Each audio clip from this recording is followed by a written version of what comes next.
you are going. And I am going. Hello, YouTube and everybody out there. It's been a long while. Um, been working on something here for a little fun setting, and outside of my usual norms of just bullshitting an intro and just going with it, I actually made something. So I do apologize if I get a little bit too narratorial. I don't think that's a word, but whatever. It is now. It is now. So, life. It holds a precious place to everyone in their hearts. It's what we ourselves are inherently to the soul. Every breath through every thought is an act of life. And in turn, death is something that we see as much of life. Both are intertwined, equal sides of the spectrum, and yet death is what we fight against. With each stride, we persevere against death. With each new advancement increasing our age, the allocations of resources readjusted, prolonging. There is hope that in no matter what, we can continue on into the new dawn of the world, an empire of continuation.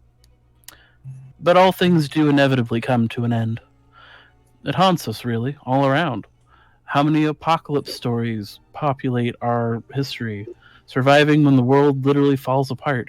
From zombies and viruses, vampires to robots, we thrive in the details and the possibility everything we've built comes staggering to a halt. Some are peaceful, hopeful ends with a better outlook on the future. Others are hopeless, watching with an inevitability as it all goes to that bitter end. Can we truly say, though, what it would be like to be the last of your kind? Here in this game, we explore what it is to face extinction head on, what it is like to deal with the extinction as a people, and as not only an individual, but as the last individual.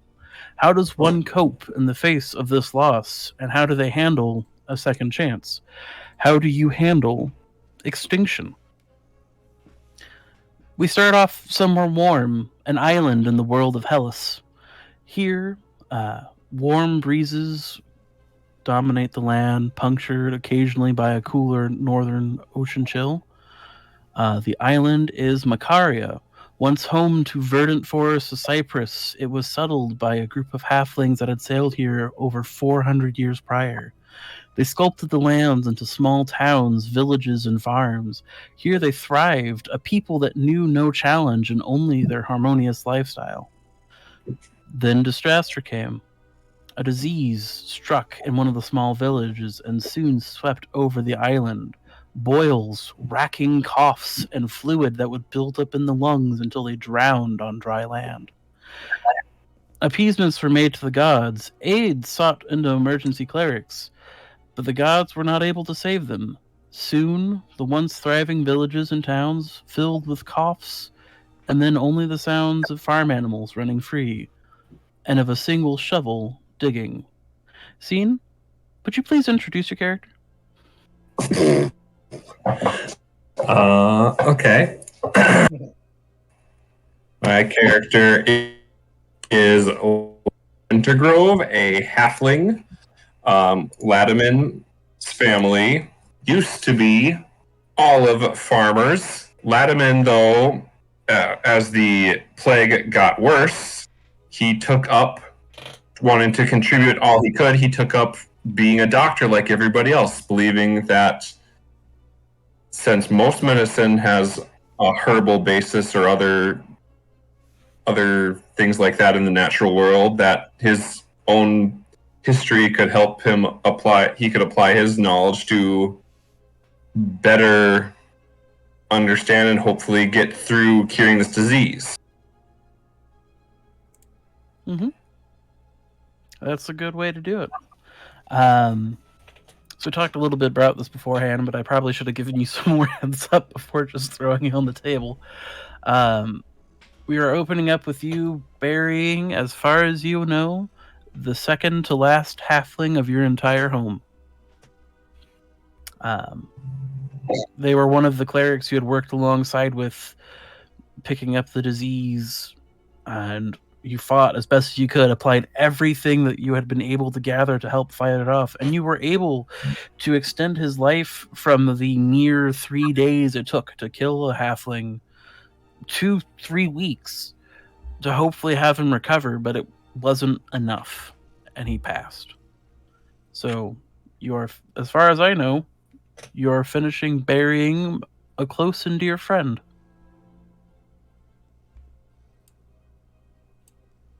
How do you feel about it?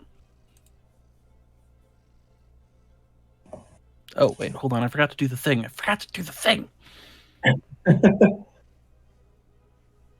Okay. We're going to... Where...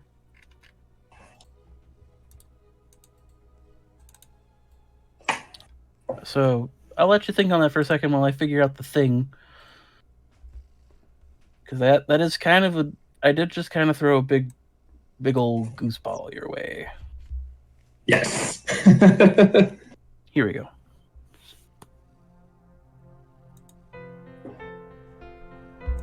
Good explanation here.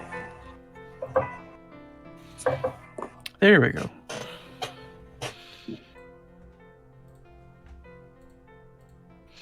But yes, so you have, for the most part, buried a close friend as you have a lot of people. And maybe for the first time you start hit with the question of what do you do now?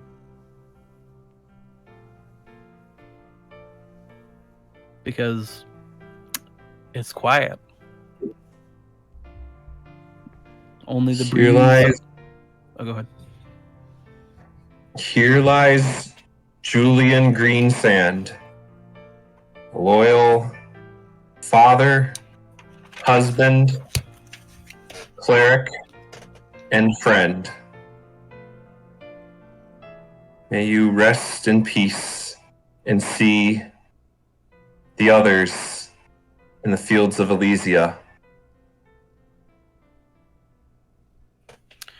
You enact the rites over Julian Greensand, which is a wonderful name, by the way. I wrote it down. You enact the rites, and you feel, as you have time and time before, the blessing of Apollo course through your hand, and know that he can rest in a true peace.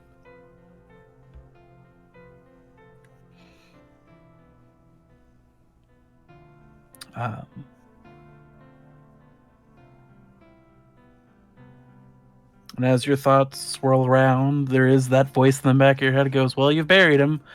Time to pick the wheelbarrow up, put the shovel in it, and put him back in the shed as you always do. As I'm doing that, my thoughts think, what now? Am I next? Why haven't I been taken yet? It's been an important question that's been on... That last one is an important question that has been on your mind throughout this entire thing. You have been arms deep in the middle of this disease, using protection where you could, but even when too little too late for a lot of people, you were hand-in-hand depth, exposed again and again and again, and you haven't even gotten a wheeze. And as these swirling thoughts of what do I do now, where do I go, you march up from the little coastal graveyard, which is once small, now a little wider than it originally was just a few years ago, wreathed still by some of the last remaining cypress trees overlooking the ocean. You hike back up the hill to the abbey where you've been residing. Abbey is probably a very kind term for it. It's where the clerics of the gods would stay, a lot of which were, in their last final days, clerics of Apollo, as you are. Wreathed in a brick wall, there's several little smaller shacks in between, and a big central building where people would laugh and cook and live. And as you open the doors into here, there is but a almost strange stillness. And then you walk forward, and you hear a strange bird cry. Now, I don't know how particularly versed Latimer is in the birds of his entire home region, but it is a strange bird cry followed by what almost sounds like an incessant knocking. Roll me a perception check.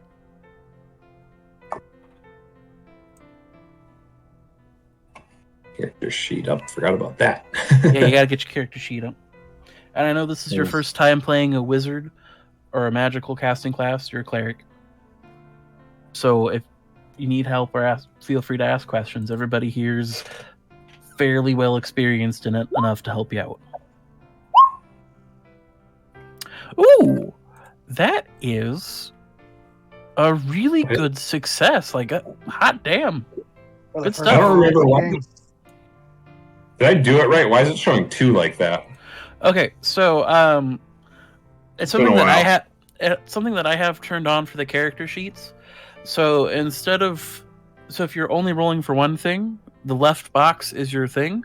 But if you have advantage or disadvantage, it allows you just to automatically have that popped up. Okay. So that way, if I go roll with disadvantage, you can just read the 2 and go, this is the lower number, and it streamlines things. It also means that sometimes when you're just doing a normal roll, you'll see a natural 20 on the other side and be like, why can't it be the normal one?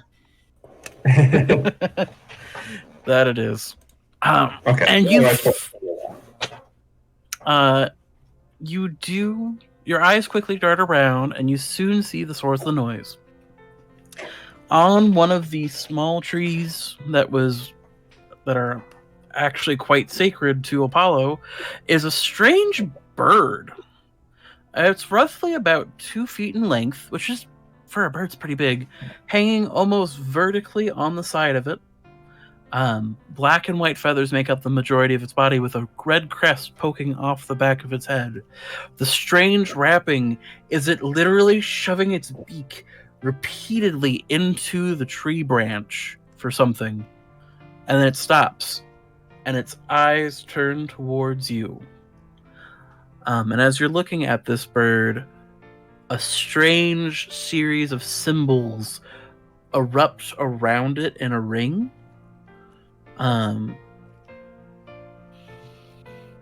Would you roll me a wisdom saving throw?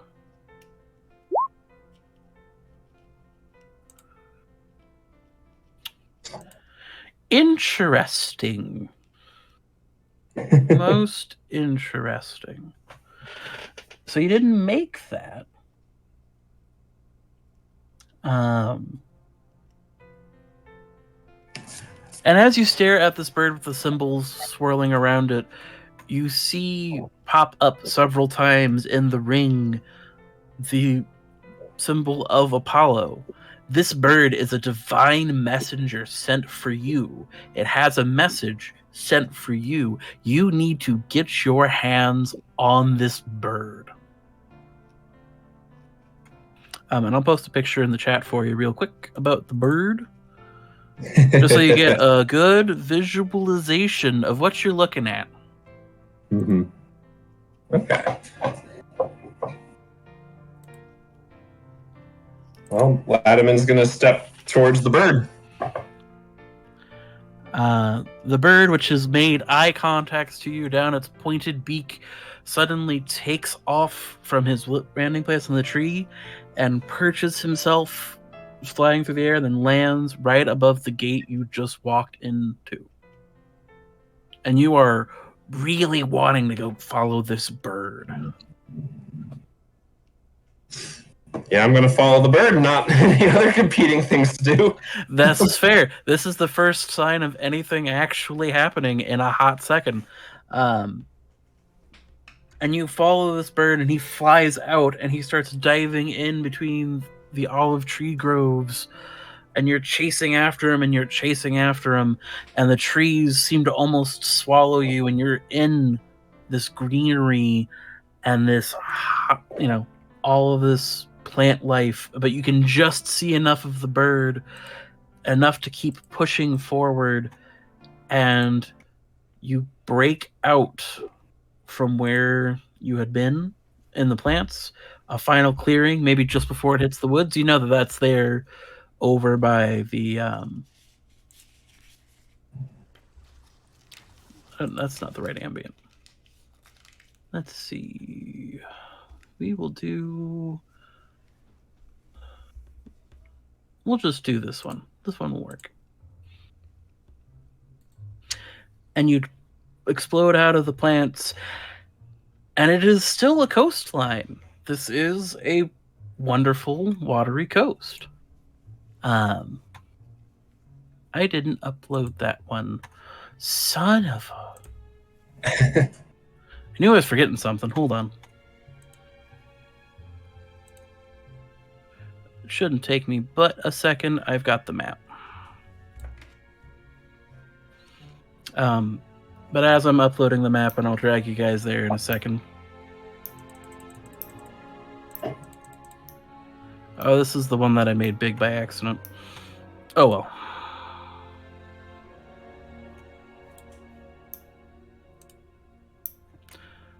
Okay. The sun is shining down, and the first thing you notice... No, you goofball. How do I get my players to go to another page? They changed it on me. You drag the flag to the icon. Okay, there we go. Ignore the white space, please. I absolutely will not. Top left is where the map is. Oh, geez, I didn't know what you meant because I was zoomed in, so just the normal map was up, and then I kept zooming out, zooming out. I am working on a solution for something. So there you go, Sabine. You find yourself on a coastal beach in front of the wreckage of a long since discarded boat. We're going to turn that down a little bit. The bird that you were following circles around you once, twice, and then pops over onto this tree. And you approach the bird, and the bird stops and looks at you, and its eyes glow a special light. Here, hold on, let me get down. Let me scroll down. And the bird speaks, not in a voice of a mortal or any sound a bird should humanly make in its life, but the voice of a god. Your god, Apollo. Fear not the change you find yourself in. I have seen your plight, my follower, and your hunt for a cure to what has ailed your people. I was not able to help you to cure it then, but I can help you now. It is here in these lands that the ingredients you need to find are present. I will guide you where I can, but there is one in particular that needs your guidance as well. Another who has lost everything you have. A new land? A cure? A little late, I suppose, but a cure. Think one could really be out there. Yes, for in these lands, anything can be quite possible. And then we're going to bounce off of you for a hot minute scene. Okay.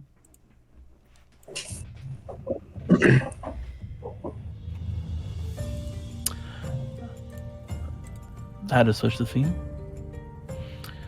From there, we will return once more to the world of Hellas, but not the same island. We actually go to another island off the coast of the mainland that has mysteries of itself abound. For here, there were not deaths as kind as seas can be. For some, especially here on this little island of Ascori, as it was once known, the end comes as the earth shakes and the mountains spew fire and ash.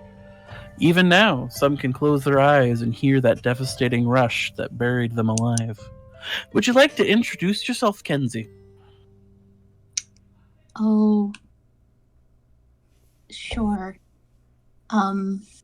Agalma is tall, and she is entirely made of stone. That she is. The Koroi were all once made of stone.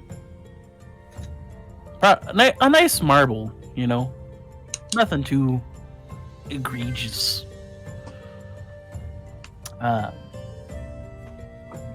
And would you like to talk about... You gave me such a fun theme to explore. Would you like to talk about that final day before you were sealed in the temple? It can be a Cliff Notes version. Oh, sure. Please ignore my cat. Hey, I'm in the middle of something. I get the feeling this is going to be a very cat chatty game. Anyway.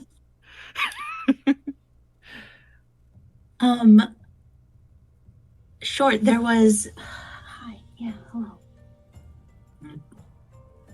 There was an event going on, and many people had gathered around for the event.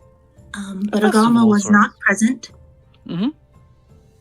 She was praying in one of the nearby temples when the mountains turned out to be volcanoes and all erupted. Mm-hmm. She found herself buried within the temple. Thankfully, her people do not need to eat or drink or even breathe. She doesn't know how long she was buried down there. She hopes it was a short amount of time.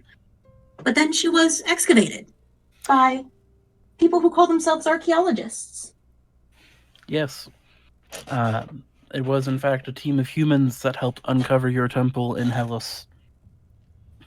People that you had interacted with briefly and, like, sparsely as, you know, inter-island relations would go. And they gave you the wonderful, wonderful news of it had unfortunately been a long time. I'm not saying 1,000 years, but probably somewhere in the the hallmark of 800. You know, somewhere in that area.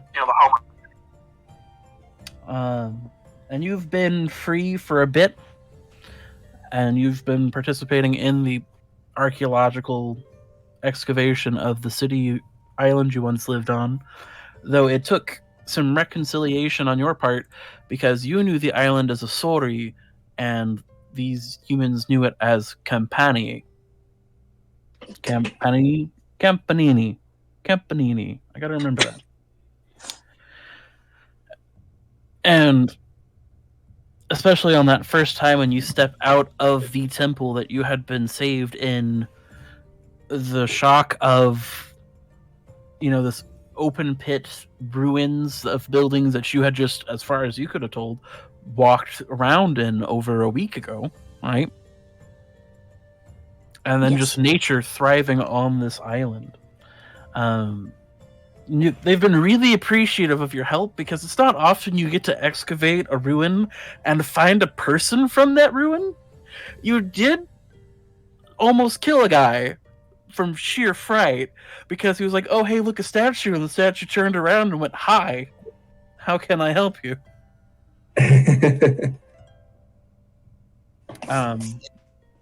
But we're going to go with it's been a couple of weeks, and they still haven't found anybody else intact. They found bits. It was a little gruesome, a little not fun. Not fun when somebody excavates a severed hand, that kind of a thing. You've watched true crime, you know how it goes. But you're sitting here, and you can at least enjoy the nature around you. The fact that even though the world was briefly consumed by fire, it grew again. That maybe there's hope that somebody else made it out. And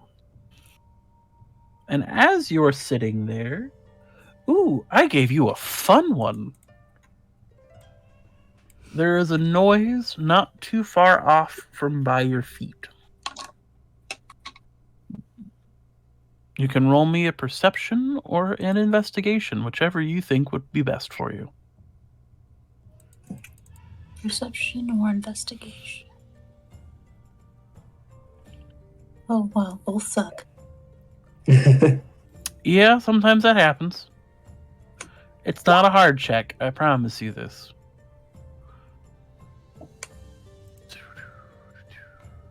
That's a pretty good perception roll.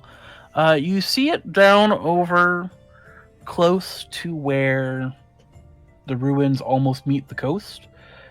Something fairly large slithers through the old ruins, and the light of the setting sun is catching the glints of metal on it. Of what you think is metal. Something reflective.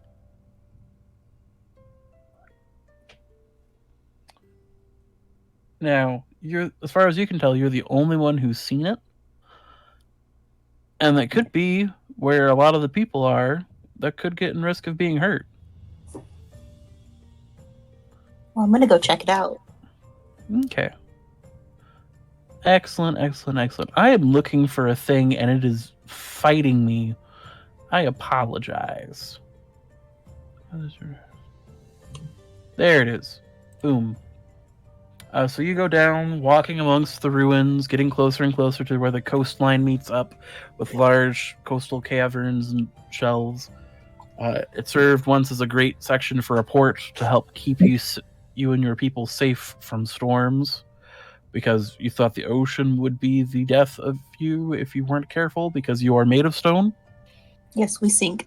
Yes, you sink. It is better to have that coastal protection.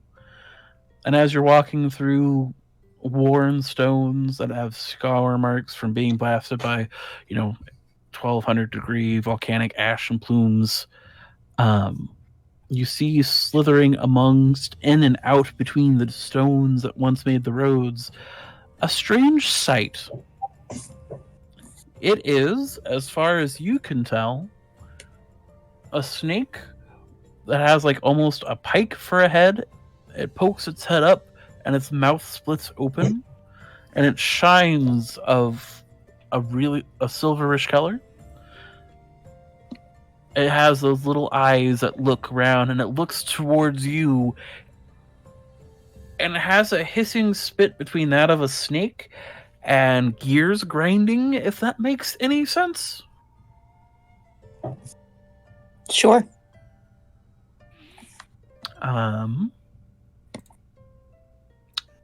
And it looks like it is posturing at you.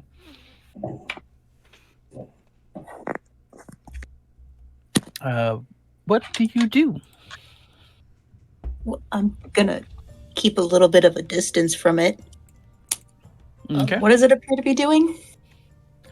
Swimming through the road. As you look better, you see that what you thought like maybe was delving in between the dirt, the stones of the street, is actually, it has been boring holes through your city, pretty much. Oh. And it's a bit bigger than you thought it was, because it looked like it was like maybe like, how there's like black rat snakes and they get about 3 to 4 feet long, and no, this thing's getting closer, about the size of a man. It is a medium beast. I'm gonna take a little kind of half step forward and be like, excuse me, could we please not do that? Here, let me roll a dice real quick.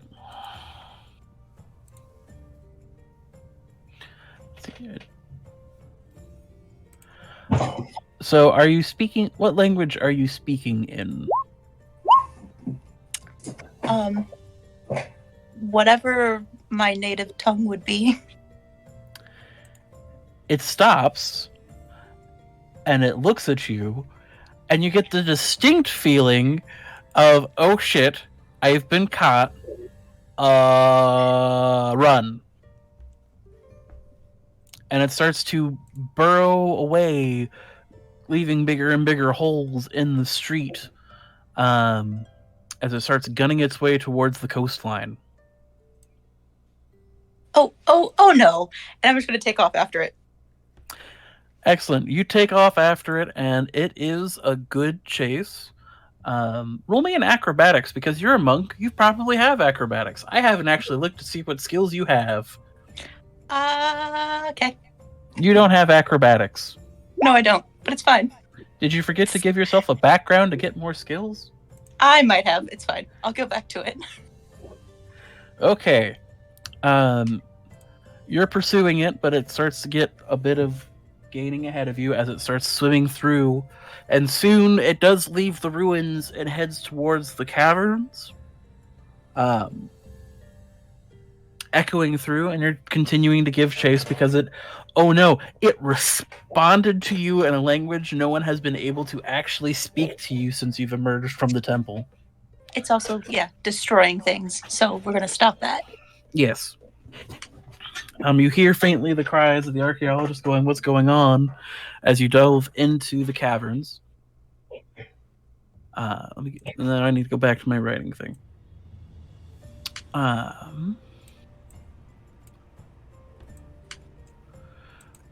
You go through into the caverns. The wall, you hear the ocean spray.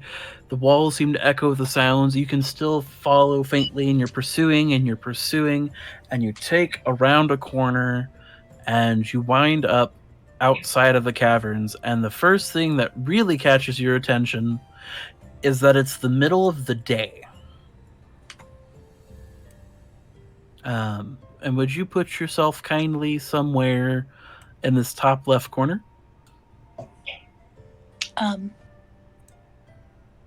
Sure, if I remember how to do that.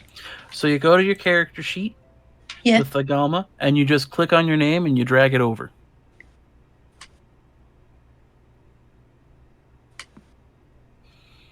Oop. Okay.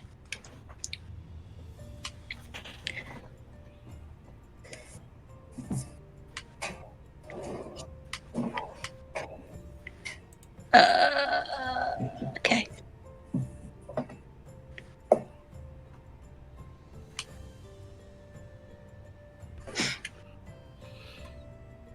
Do you need me to put you on the sheet real quick? Yes, please. Okay. You Ow, click. son of a bitch. Sorry. Oh. Okay. So you're over up here. I see. Can you click and drag yourself? That is a negative. Okay. So you have to click on Agalma's name, hold, and drag it over there. Haha. There we go. There you go. You look back to the rock wall that was the caverns behind you. And there is only a solid stone face. You see where the earth is turning for where the thing you have been following went and vanishes into the undergrowth. But you are on a beach. Instead of gravelly rocky sand, it's soft and smooth sand. And foliage, unlike things you have ever seen, grows around you. This place is alive.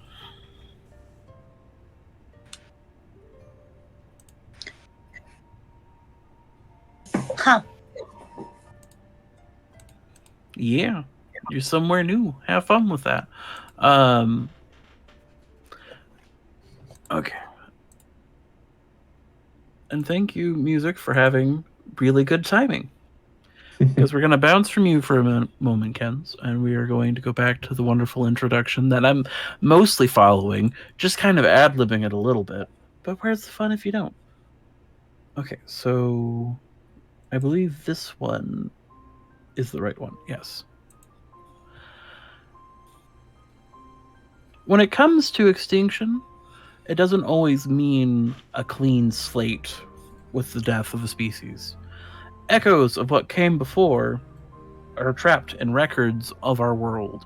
Fossils hold in the stone stories of worlds that no longer exist. Adaptations of animals and plants to creatures that don't roam the earth anymore are still there. Even structures such as the massive burrows in South America that could have only been dug by a creature that no longer roams the land and are dated back to the last ice age. Even when a civilization collapses, there is a record. Ruins, artifacts, like notes, tidbits, literal impressions into the earth itself, echoes of what has come before. And sometimes, if one could even say that ghosts haunt those ruins, the sounds of people who once came before them.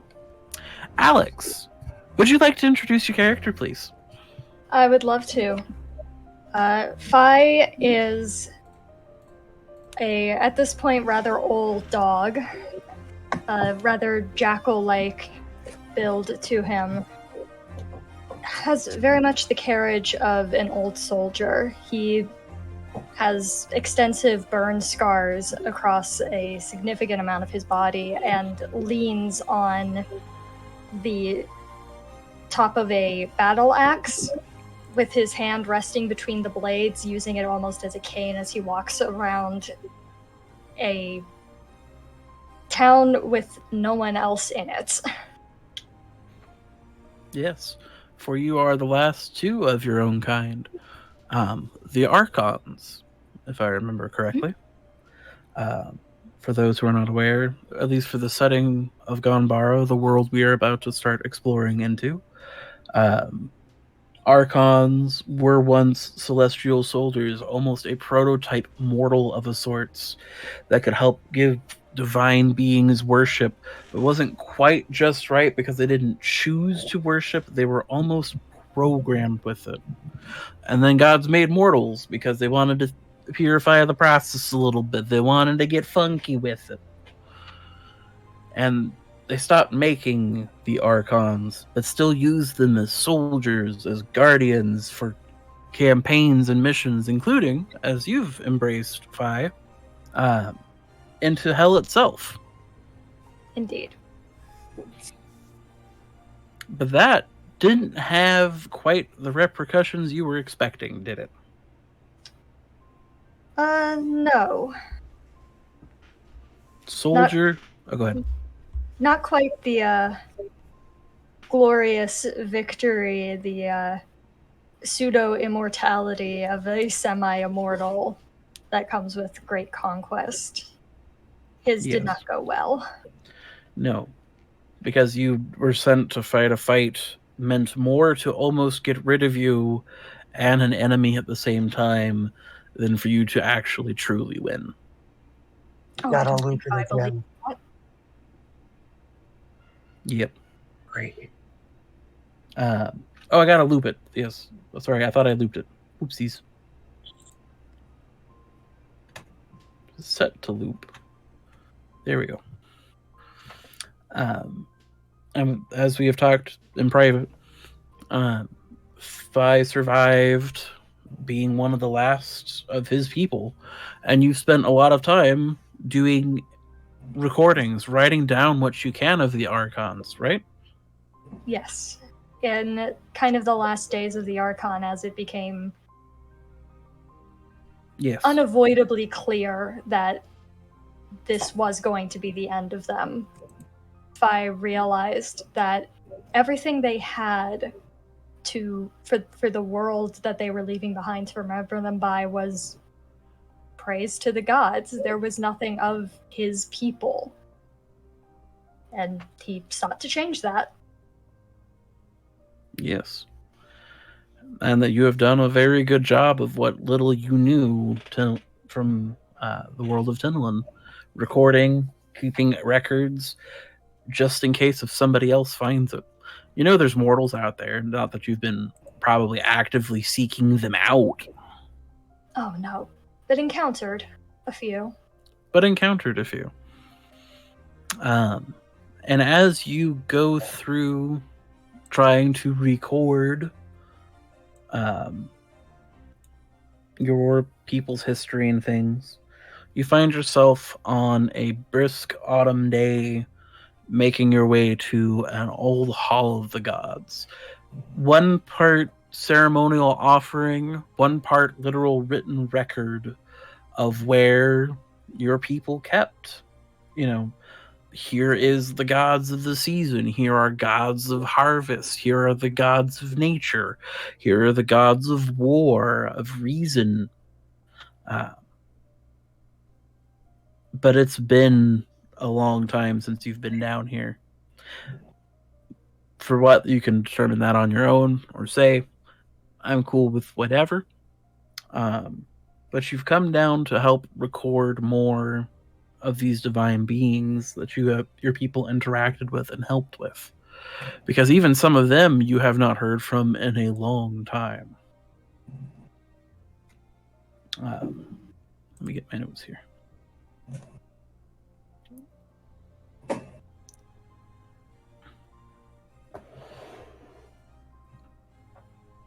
And you eventually find yourself into a hall devoted, part of the building that is devoted to more gods of natural forces, like the ocean, the stars, that kind of a thing. You have a sketchbook presented out to help sketch down the faded murals. One of the stranger parts, as you've investigated this building on and off again through the years, is the fact that for some of these gods, you know clearly that there used to be, you can see the placards where the names are, but they're so faded you can't even write them down. So you are recording what you can before even they are forgotten. And as you are doing this, would you roll me a perception check? Absolutely.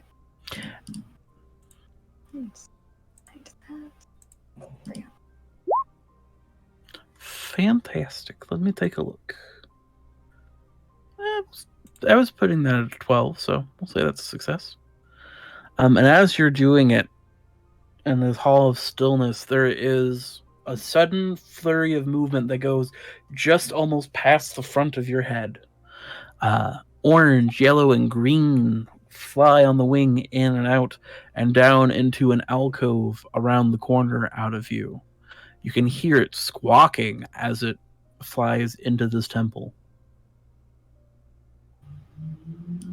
I think Five mutters to himself a little bit about animals just not knowing how to respect sacred places anymore. Hoists himself on his axe and starts old man shuffling down the hall to try and get, what was that, a bird or something? Get it out of here. Come on. Yep. You follow the direction they flew into a room you haven't been in before. It's not a terribly big one, but you can see kind of almost the importance of it via the decorations on the walls and the 4 large murals, and the titles written in Archon for all of them: God of Spring, God of Fall, God of Winter, God of Summer, and God of Spring. Like with most of the more... there is a crack open to the world here, so while a lot of these are worn in the sense that weather has taken their toll, most of them, their color is faded. Their names are fairly illegible, but that's not what catches your eye. It is the one that has spring that seems the most bizarre to you. You do find the bird that had flown in here. A large, almost parrot-looking kind of thing, with a yellow and orange feathered head and an emerald green body. It sits at this altar, staring at you, chattering away in the tongue of a bird that just makes noises because it's a bird. Looking up at you. And you look up to this mural, and the irony is not lost upon you, for the being depicted is a humanoid bird of its own, holding a large staff in one hand, 6 wings spiraling out of the back, its head not too dissimilar from the ones in front of you. But the thing that truly catches your interest is that on this god of spring sits almost a ½ inch's worth of frost over the entire mural and shrine. The bird seems nonplussed by it. Like, this is just normal, everyday things for the bird. But it is unusual for, a god of spring to be covered in frost. And so early in the season. Yes. Yeah, if I will gingerly, respectfully approach the mural and try to get a closer look at the frost. You reach out to the frost as you approach. The bird watches, bobbing its head like parakeets like to do. And it like bounces back and forth on this little stand that it's sitting on above what used to be just a place for like a little dish for offerings. The frost itself is thick, and you like scrape your finger along it just to try to kind of get a feel, and then watch as where your finger had been and scraped away almost regrows in the frost.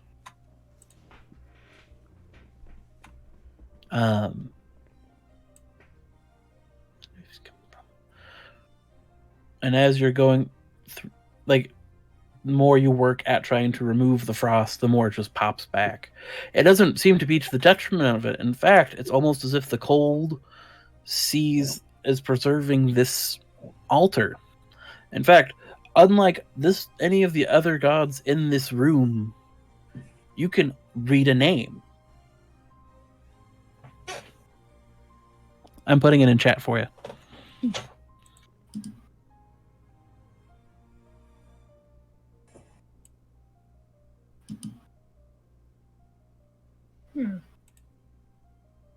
Well, I suppose if a god deems frost to be its preservation, who am I to argue?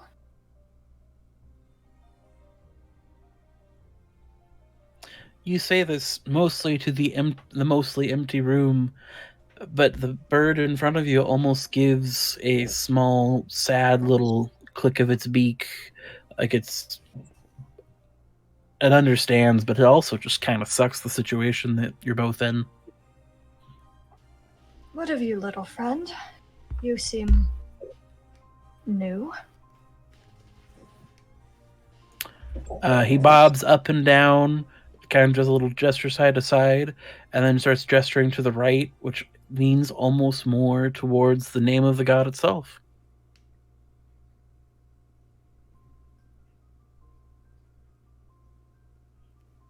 Are my priest senses tingling that I'm You're- getting like some kind of... You're getting a little bit of that this is divine bullshit kind of a vibe. Like, there's a reason a random bird is gesturing to the name of a mostly forgotten god.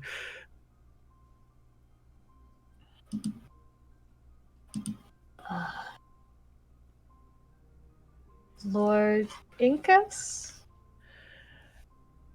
And you say the name of Incus, and the portrait glows with a mixture of blue and green lights. The bird flaps its wings out wide, cawing, and pretty much like almost rushes right into you head on. You're not wrong. I wrote it like this. It's fine. And Incus, the bird swoops in, and as it hits where you should, you are surrounded by a sudden cloud of green, orange, and yellow feathers that are quickly also, as you hear from the wall, the sounds of the ice moving off, surrounded by the frost as well.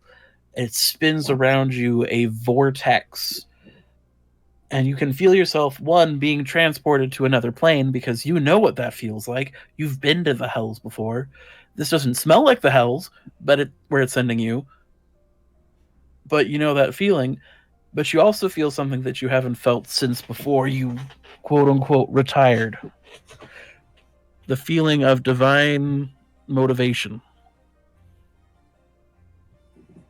And the tornado of feathers and green and emerald and the white and blue of the ice swirls around you, and then it bursts. If you would put yourself on the southern part of the map in the particular area where that broken ship is, I would appreciate it.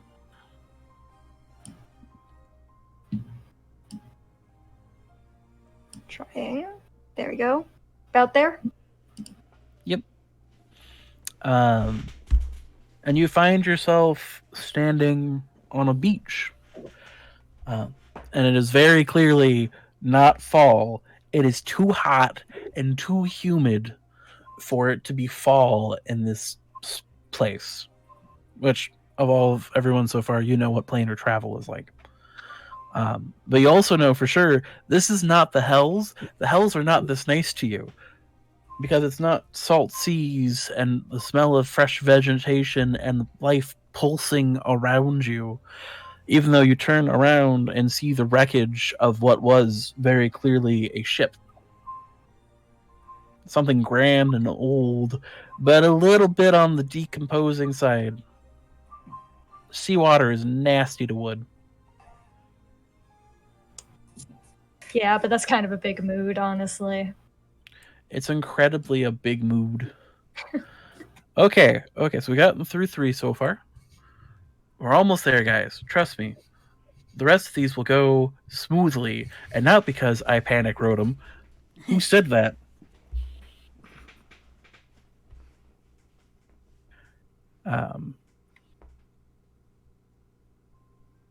On the flip side of what was mentioned before with extinctions leaving a record, sometimes it's not slow enough to leave a record. Extinctions can be quick, painful, burning things. Death on a level that truly does seem like the end of the world, where even the stars themselves usher in a death unlike any other. Or where a sun tries to actively poison the landscape, such as the world of Corona, where the sun scorches the surface to an oblivion. But even here, where the sun and the stars actively work to poison the planet, life survives. It may be wicked, cruel even, desperate to find an escape. And maybe, for one dead lord, he should stop scheming as much as he had been scheming. Oh, how he planned. He took what life energy he could find in Corona, taking it from the earth itself and sculpting the bones of dragons into minions. Forged them into strong, harsh things that could survive the surface to conclude his dark and dastardly rituals. And he gathering everything he would need for the one true goal that this dead lord wanted: escape. He couldn't be here anymore. This was not a place to be. This was a place to die. And so, with the help of some loyal minions, he began a ritual to steal the sun's energy itself. And one of these minions would be Scatha's character. Would you like to introduce yourself, Scatha? Hold on a second. I need to go to your song. This is not the right vibe. Hold on. Not the right vibe at all. So Yarnock is kind of like he's just a big hulking, draconic-looking thing. Stands on 2 legs, has vestigial wings that don't do anything, covered in harsh black-blue scales, sorry. And his red eyes just kind of watch as his creator is doing whatever he's doing at this moment. Oh, he is getting ready to conduct his final ritual. There's like runes dragged into the floor, an entire diagram plan, and he stands in the center of it. And he speaks to you and your brethren, if you can call them brethren. And he's like, we have finally gathered enough resources to get the final plan completed. Soon the whole universe will know the wrath of the dead lord. And for my most loyal of subjects, I thank you as much. As Yarnock, you have been my most loyal and dedicated. Take that as you will. My most loyal and dedicated, I offer you to rule this planet in my absence. For here shall be your home. For the rest of my soldiers, I ask merely one last piece: your lives. And with this, his hands sparkle and crack with red energy, and sparking out into lightning that hits. You're the closest thing you have to brothers. You've not been nice to each other, but it's been one of those things, you know. Like it's like I'm stuck with this schmuck, so might as well like him. You watch as he drains the energy from them, and they collapse back down into dust and bone, and it absorbs into the dead lord, and he laughs a deep, sickly laugh. You're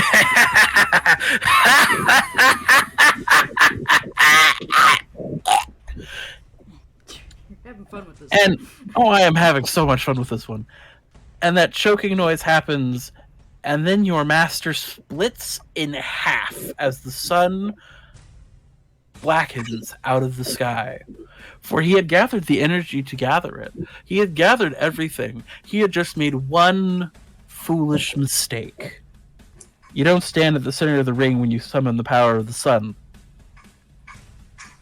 The portal does, in fact, come, erupting out of the dead lord's chest and hosting wide into the eyes. This thing is almost 20 feet tall by 10 feet wide, swirling energy that threatens to another place. You didn't pay attention that much. You weren't in, you know, it's like we're just going to follow the master. He knows what he's doing. And as you look up briefly, wondering, oh fuck, oh shit, the sun's out, fuck. You look up to the skies themselves, and for the first time since you've been alive, you see the stars, for the sun has been an unrelenting menace. And it is beautiful. You see the menageries of, you know, nebulas and, you know, galaxies and whatnot. These beautiful swirling star colors. And you blink at the sky, and the sky blinks back at you. And then the stars move more alive than you could have ever imagined as they swim towards the portal you're standing in front of. What do you do? He kind of stands there for a second. He's not the brightest bulb in the bin. And he steps forward, crunching whatever is left of the dead lord's head as he goes into the portal head first. Yes. You march forward. A new opportunity waiting in front of you. Magic swirls around you, almost masking your senses. And then we're going to put you up here on the map, on the top right section over here. Okay. And then we are going to stop the music there. And we are going to do... maybe? Sorry, it was a little loud. You step through the portal into a bright place. The sun is shining down, and you wince almost out of habit because you're used to a sun that is actively poisoning you. But this is warm and gentle. Pleasant, almost. You feel your feet hit the ground, not scrabbling into rock or, you know, harsh rock, sands that blow through, or whatever unfortunate thing still existed upon the surface. But soft, loamy dirt. Your eyes blink, adjusting to the light, and you've never seen so much greenery in your life. You can hear the sounds of things in the trees and on the ground and the brush around you. And everything is alive.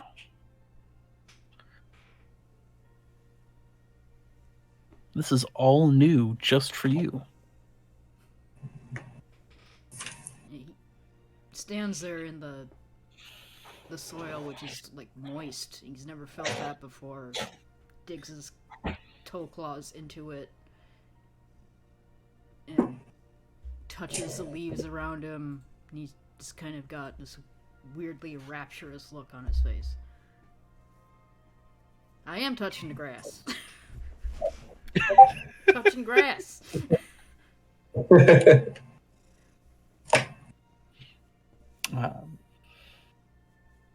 And for a moment, you are surrounded by green and happiness, the likes of which you wouldn't have known before.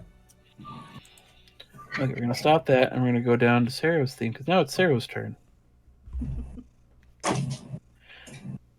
Okay, I'm just going to interject and say I'm glad I was the last, because we've had a roofer doing the shingles finally, and they were working right above my room for like 3 of your interjections. I'm like, oh my god, the worst timing. But they seem to have slept.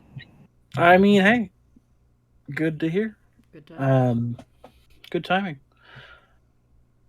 So this is where I'm ad-libbing all of this, so you'll have to apologize, Sarah, if it's not the most pretty. But sometimes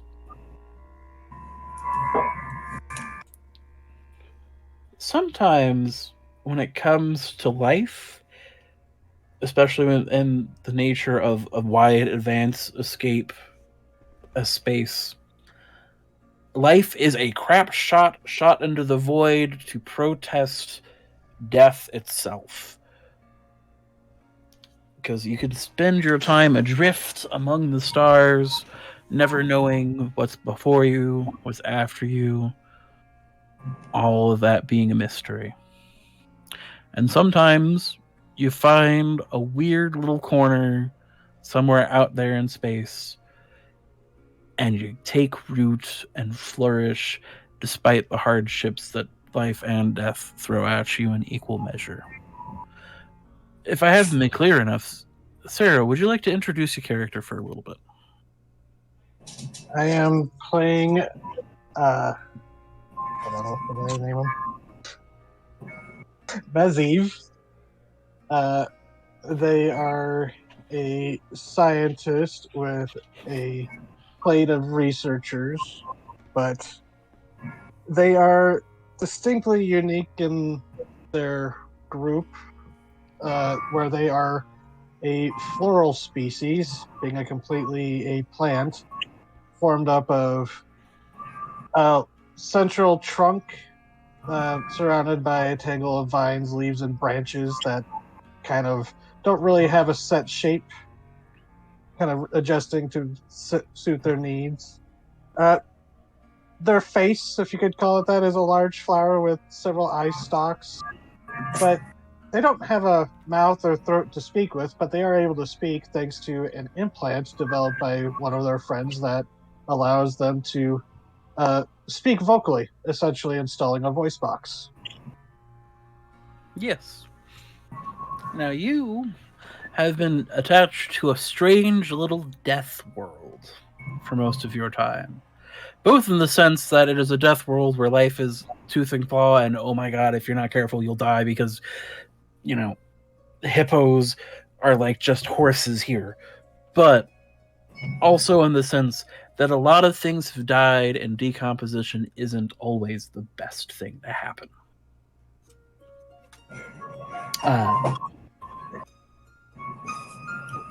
And you're currently out on patrol doing what you do quite often, researching. You're looking for new life forms. You're looking for peoples. You're looking for artifacts, resources, things to gather to help support you and your friends.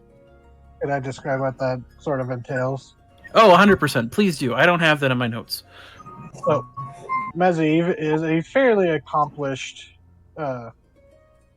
wizard. And due to the post-disaster nature of the planet and the way it has been permanently affected due to past conflicts, they are kind of sickly. They're, floral nature, meaning that the ash-clouded skies don't really give them enough sunlight to be healthy, but they make do in being able to manipulate the forces of death and studying necromancy, which has become common on the world since, as Gray said, death is so common, may as well make use of it. So they are out on patrol with a small group of armored and clothed zombies that are mostly armored, just for both protection and to keep them intact from falling apart and kind of, unsightly. Sometimes you have to put your zombie bits into a suit so they all stick together, and if the suit breaks, well, buddy, the zombie breaks. It's a conservation method. Yes. Yeah, they'd be going out searching for, hardy plant life that has started to adapt to the world, since that is what they are very much interested in. Yes. Let's say you and your team of zombies, and armored and not, are walking through a forest, or what was once a forest. The skeletal tall trees are bare of any green growth, so the branches form together above to create a strange wooden maze that blocks light, what little light there is, out into this vast dark undergrowth. You haven't had a whole lot of success here, but if anything can grow here, you're hoping if you find it, it'll grow elsewhere, and that can help the world recover.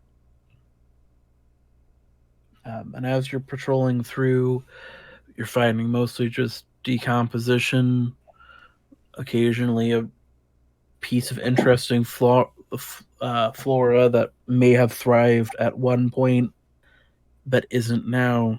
And you're looking down and you're looking around. And would you roll me a perception check? Sure, and I posted what they look like when they're kind of at rest. Perception? Yes. A delightfully weird plant fellow. We like our delightfully weird plant fellows. Okay, so let's see. What did you get? What am I... Holy shit. Okay, you got good. Give my PDF a second to stop hemorrhaging, and I'll have an answer for you. Yeah, they're very pale, like a plant that hasn't had enough sunlight. Exactly. Not quite an albino plant, but close. And as a plant, you have particular sensitivities to light in general, correct? Mm-hmm. So when you're patrolling through, you've gotten a little bit ahead of your undead armed guard because you've been here long enough making enough noise in the silent forest that if anything was going to come out and hunt you down, it would have by now. So it's the light that catches your eye first as it ambles into view. And at first, you're not quite sure what you're looking at. It seems to be some sort of quadrupedal animal with notable stripes on its back and hindquarters, down its tail. A long pointed snout, short ears, fairly decently long legs. But it's entirely see-through. It isn't, as far as you can see, technically alive. A ghost, one would almost say. And it pauses and it looks at you, staring straight ahead. How do you react? I want to examine it better, even though flora is more my specialty unless I'm reanimating it. Animal life is fascinating. Especially considering everything around here is absolutely dead. Especially. Right above me. Oh, you're fine then. No worries. We understand. So you move forward towards this creature, and it stays still almost long enough for you to get close to it, and then it just moves on into the brush. Do you try to follow it? Yeah, it didn't seem aggressive or seem intimidated by my presence. It's hard to tell. Its eyes were a solid color. And your eyes from your friends are a really good way to see it. So the fact that it had no pupils made it kind of hard to read. But it didn't seem to be aggressively lunging at you. but Okay. it seemed to be wary as it's backed off. Okay, and this is not like most ghosts I've encountered so far, so I'm interested. I'm going to follow. Excellent. So you follow forward. Do you have any spells that would be able to detect undead at all? Out of curiosity? Well, well, that was the thing. They were, You can do- here they are more experienced than what they were going to be. This is fair. So, yeah, they probably have some kind of undead detection spell that they've, very useful on this planet. So you go to cast your detect undead towards this creature. This hypothetical spell that I'm totally just making up on the fly. And you reach out to feel the undead nature of it, and it stops back to look at you. And it's not undead. Interesting. Okay. Follow it. And it starts to go through thicker and thicker brambles. And you follow after it further and further, and you get stuck in some branches. And then it ducks into a cave. Do you follow it into the cave? Yeah. All right. You follow it into the cave. It winds around a couple of times, and you're like always just almost there.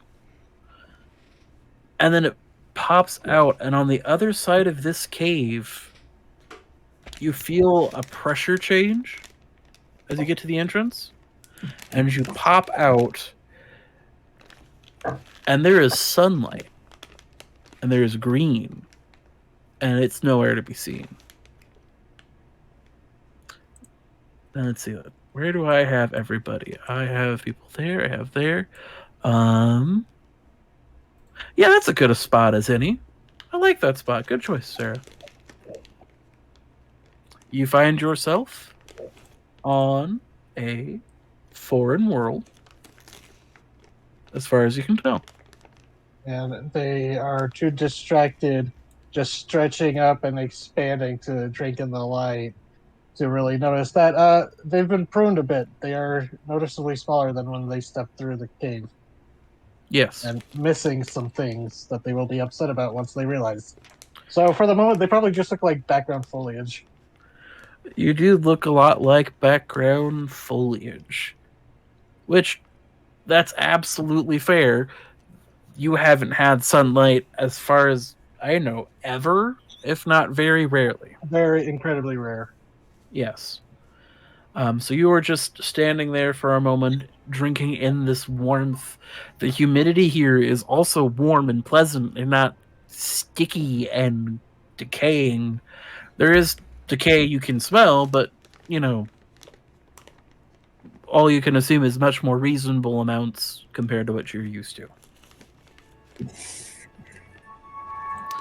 Alrighty, so now everybody's on the map. Who want to go first to start exploring? Well, while I'm having a religious experience, I'm going to use the bathroom, so I'm just going to have that experience up in the corner. That's absolutely fair. Scene, we haven't talked to you since the beginning of this, and that was an hour and a half ago. How are you reacting to this wonderful new world? Well, Laddie is looking around, having, got the vague mission from Apollo, but he has no clue where to go. Gotta love weather, that for that. the weather feels a little bit warm, even compared to what he's used to, but it's not intolerable by any means. Yeah. Like, out of everyone here, you're probably the most like, this is just a little off. But it's still off. You know what I mean? You weren't quite tropical, but had the better than Did Apollo send me further south? I can't imagine I'm going to find much just sitting on the shore, so Laddie looks into the forest. How does the forest look? Alive, thick with plant foliage, a lot of which you've never seen in your life before. So I have a request. Mm-hmm. Roll me a d4. Wait, D4. Yeah, that's spelling weird.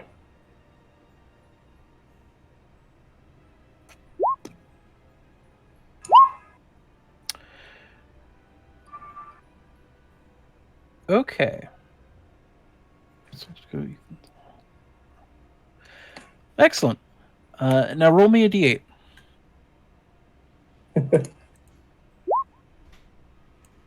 It'll make sense here in a second. No worries. Interesting. That's a good choice. So as you're like looking up and down this beach, unsure of what you do, a shadow flies overhead, and then a couple more follow it. And at first you're like, "Oh, seagulls, right?" That would be the normal response, right? And then they land here on the beach. And you're not quite sure what you're looking at. They seem kind of like shorebirds in a sense. But instead of the traditional feathery wings, they have long, thin, leathery ones. They stand on all fours, kind of awkwardly. But it's their head that really catches your attention because it's funky. I'm getting a better reference picture for you here. Just a second.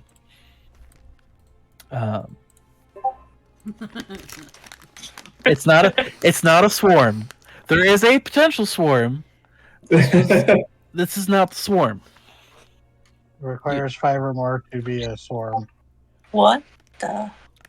It has a long beaked head that almost seems to have horse brushes down the side of it.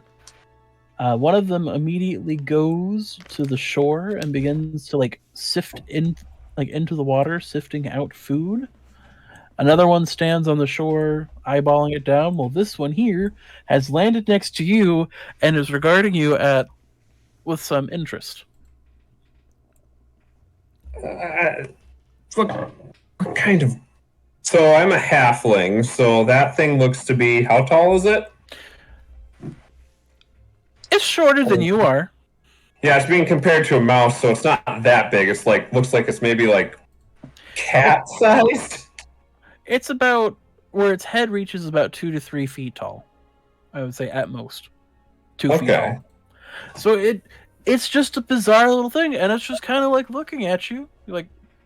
Gives a small little squawk noise, and it looks at you. That's a strange bird. But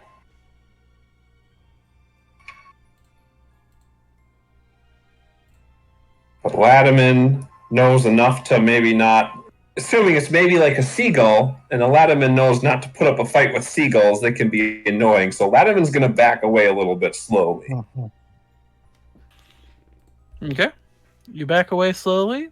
It squawks and then follows its brethren out into the shallows here and starts to sift through the waters. Okay. As you hear a voice from the bushes behind you. I've never seen those before either.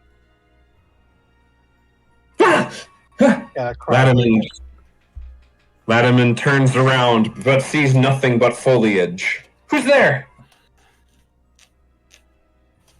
A piece of foliage triffid shuffles forward. And you see some eye stalks in this giant petal. Wait. Alright. You would... Are you a talking plant? I see that none of my people have reached here either. It just keeps shuffling forward, stopping at Whoa. the sand barrier. How big is your character? It has a central stalk that kind of bends forward, reaching probably like 6 feet tall. So probably taller if it's stretched up very, taller. But it is kind of skinny for the most part. But it's very pear shaped or kind of teardrop shaped. So big, especially compared to a halfling. Yeah. Whoa there. I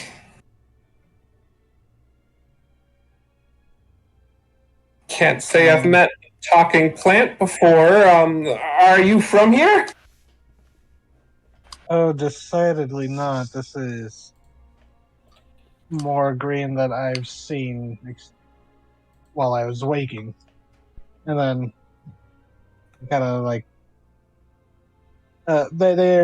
they swing their head face around, pedal face, whatever, looking around like my retainers have gone, and then they look down at themselves. I believe I've been robbed and pruned. You've been robbed? And you see them like kind of unfurl some branches a bit, and a couple of items fall out. There's like pouches and packs inside, but I'm missing much of the gear I had for my expedition. And they do pull out, which is would be kind of a staff for her. What's your character's name? My character? Latimer? Latimer. It would be kind of like a staff size for Latimer, but to them it looks more like a cane, or it looks to be a vertebra column with a chunk of amber at the top. And like, well, I still have this at least. It's a bit morbid, but not like the worst thing you've probably seen, Latimer. You've been doing some gross stuff. It's true. I guess if you can talk, I should introduce myself. Oh yes. My name's Latimer Wintergrove. I hail from Macaria. I'm a cleric there, or what used to be there. Huh. Who are you? Greetings. I am designated Maziv that is my vocal name. Apparently my true name is impossible for most. They kind of the voice kind of pauses, like buffering. They go, it's difficult for meat-based things to pronounce or perceive. Well, take your word for it then. I come from a planet called Kalink. It was like they look around, nothing like this. Wait, a planet like A out there? world. I assume this is a different world or some part of the one I know they seem to go silent. We see the figure approaching on the beach. Sure. Let's see. I'm still. Fee, you walk out from the ruined boat to walk down the beach. Ahead, you see a strange sight. You are vaguely familiar from your home world of what halflings are. So you assume that's what the short one is. The plant one's new, But I also, if you wish to do me a favor, roll me a d4. Oh, fun. Okay. I get to roll a d4. What's a 3 give me? Roll a d8. And yes, sir, we'll have you roll here in a little bit. What's a 7 get me? 1 below max on both. That's Wait. wild. Re-roll the d8. I'm not putting more of them on the map. Well, fine, be that way. It might Then become a swarm then. People will be like, oh, it's a swarm. Gray kills us all first session with a swarm of pterodactyls. If I kill you all in the first session with a swarm, something has gone horrifically wrong. Oh no, we got to watch out for the swarm of lysosauruses. So as you are going through, I didn't get the file uploaded, so I will have to just go pull it from YouTube briefly, because it is one of my boys. If anyone follows my Tumblr knows, I have fun times when it comes to strange extinction tragedies. Bada bing, bada boom. Here's the audio clip. As around you, just off the beach, there are a series of gigantic flower bushes, and a series of birds is singing. Now, I will make them smaller here. Bada bing, bada boom. Maybe. Perhaps.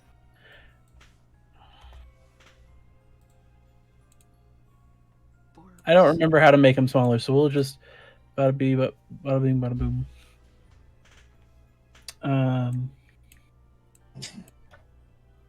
There's just a bunch of really lovely little birds singing. Fi is just having a birdie kind of day. They are a different kind of bird than the other one you saw. They are smaller and seem to be more inclined for flower feeding. Well, alright then. Fi is making his way across the beach pretty slowly. The handle of the axe keeps sinking into the sand, and he is not having a fun time balancing. Yes.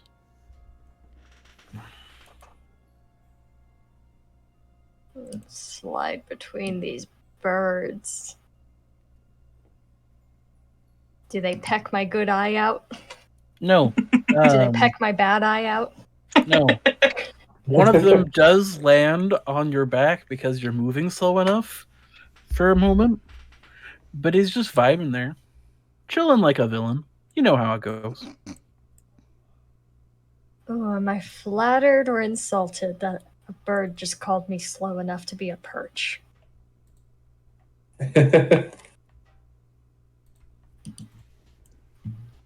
Fine, I am one with all of my master's creations. We'll let this one go. Hey, it got small. Now there's a baby. That's about the actual size range they're statted for. Mm-hmm. So yeah, congratulations. You rolled safely on the tables too. Ominous. Oh boy. Me and my bird friend are gonna hustle our way across the sands then. Yes. Hustle? Hobble.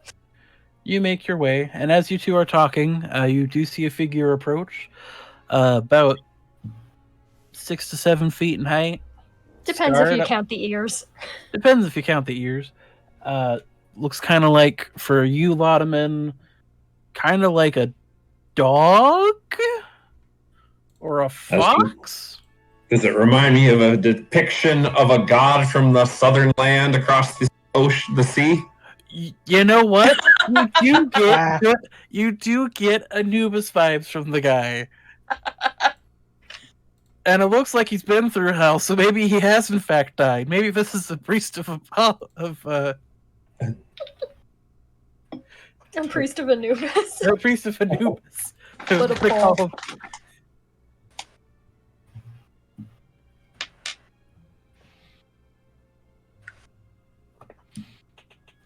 keep wibble wobbling. Yes. As you get closer, you see the halfling has got the garbs of a cleric on. The plant's still new, but he seems all right. You know what? When you've lived as long as I have, you've seen a lot of new species start popping up. This might as well happen. Just give a friendly wave.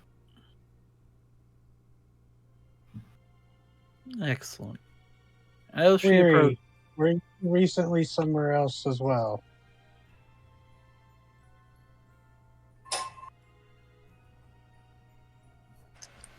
that was to you, Alex.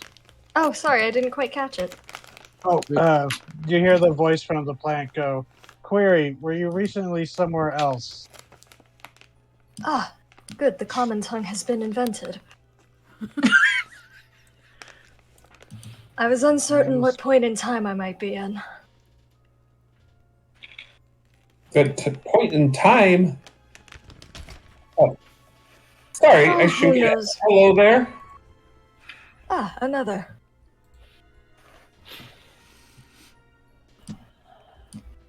Greetings. Where are we?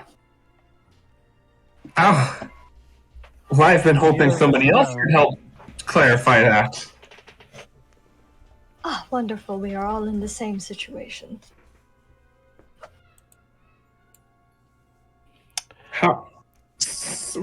How long have you been?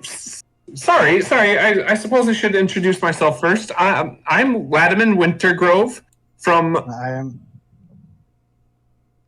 Okay, go ahead. I'm blanking on the name suddenly for a second. Here, this is why I wrote it. Macaria. Macaria. And I am Aziv.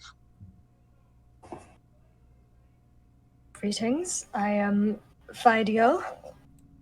You may just call me Fi.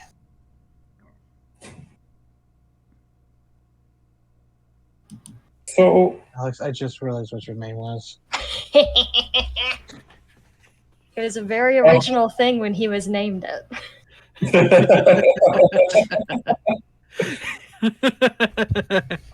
I didn't get it until just now, you son of a bitch. yeah. It took hearing it out loud for it to click. Okay. Sorry, are both of you? I've only been here, it feels like, for not 10 very minutes. long. What about you two? Moments. Oh, Yes, mere 10 minutes. minutes.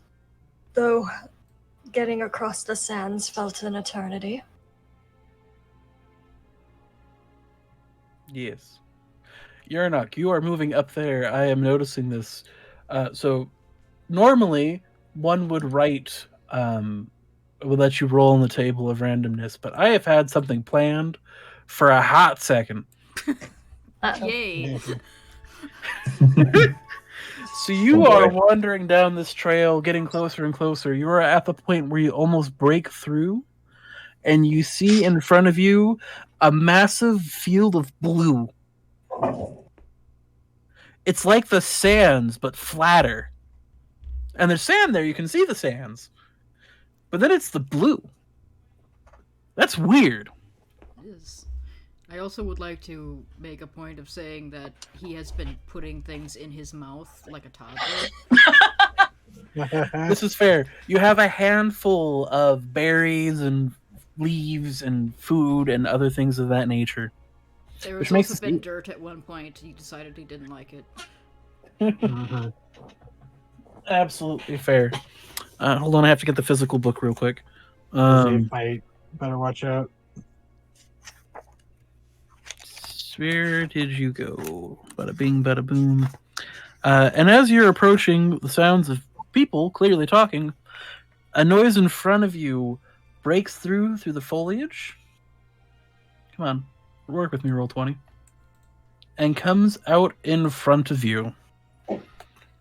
It is roughly 8 to 10 feet long, gets up to about your hip height-wise. And as far as you can tell, it's a mini you without wings.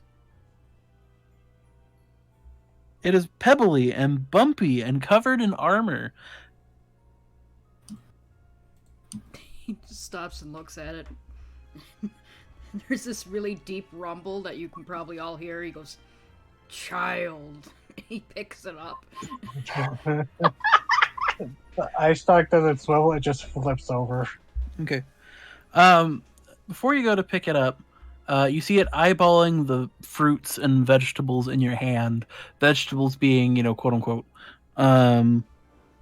looking like it's hungry. Do you feed it before you pick it up, or do you just pick it up? I feed it.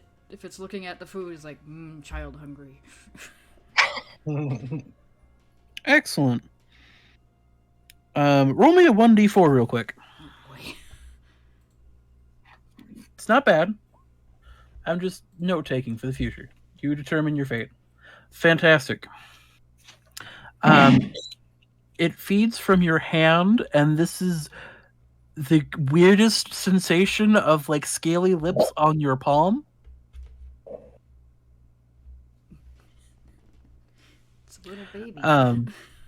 Is a little baby, and then after it eats the food out of your palm, it bleats, and it seems like you can pick it up. I pick it up. I cradle it like a cat. Like a very, very Fascinating. large clam. And it lets you. It is, like, surprisingly content. So I just want you to picture that this 8-foot-tall thing has just wandered out of the greenery, fed this other creature, and then picked it up, like, draped it over his shoulder so its head is leaning against his shoulder, and now he's strolling down towards the ocean. I know not what is afoot hence, but it is cute. Is that a dragon? Holding another dragon? Lizards. Would Nazeem know what this thing is, considering their interest in digging up bones? Roll me a nature check. Or an investigation. Whichever you have. I haven't looked at I your have skill. both, actually. So, but I'll go with nature. Okay, we'll say that's good enough. So you have studied worlds before. You've had access to databases and fossils and stuff. So the dragon that is picking the thing up is in fact some sort of armored dinosaur that you can recall being named Scytalosaurus. But your records also have in the past indicated that the thing he's picking up has been extinct for 240 million years. That's too old. That's way too old. 200 is what I was thinking. 202 million years. Fascinating. And as far as you can tell, the big dragon's just seems to be fine. Doing good.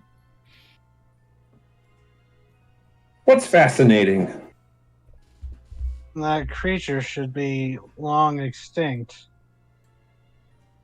But which one? The winged dragon or the dragon without wings? Yes, the wingless dinosaur. Let's go with that.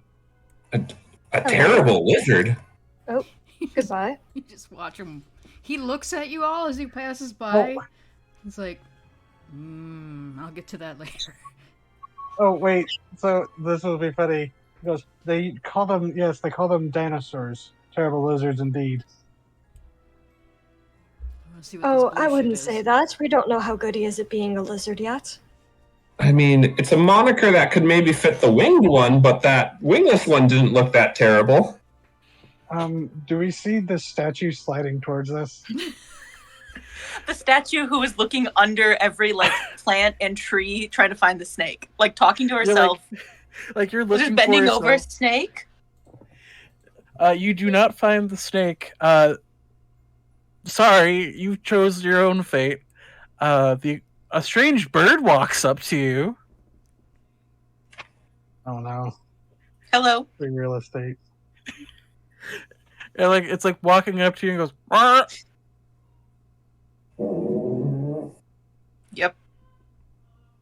Mwah. It like pats its beak along like your leg, finds out your stone, like looks at you side eye, like how a pelican will look at you side eye, and then just kind of goes back to the water. Child on the stream. Oh, I was saying, show your art. For your character. Oh, I was focused on my child that I have now. Yes. Yarnock, you have approached the water's edge, and as you look up, I'm going to get these names. Agalma? Agalma. You look up, and there is a dragon man with a giant lizard on his back, like looking at the water, unsure of what it is. You reach down, Yarnock, and you touch it, and you've drank water before. You've had at least basic resources to survive. You know what water feels like because you had that one time one of your brothers spilled it, and you had to help clean it up. This is water. And you look up, all of is water. You just watch this 8-foot tall winged whatever just kind of stop and stand up and look like he's having a religious experience. It's like he's seeing the ocean for the first time. And there's some other people through the trees as well. Yarnock, you are just 1,000 yards there, like, all of this water is existing. But if you try to drink it, I need you to roll me a Constitution saving throw. Well, he's smart enough to know that some water is bad because, you know, poison death world. And he'll like take a claw and put it in his mouth and decide, no, I shouldn't. It is in fact salt water. That answers my question then. Seeing the reaction of the dragon's face. Walking back up the sand. He does continue to put the water in his mouth one bit at a time, though, because he's also never had salt. I guess It's like, not. do I like this sensation or not? Continue.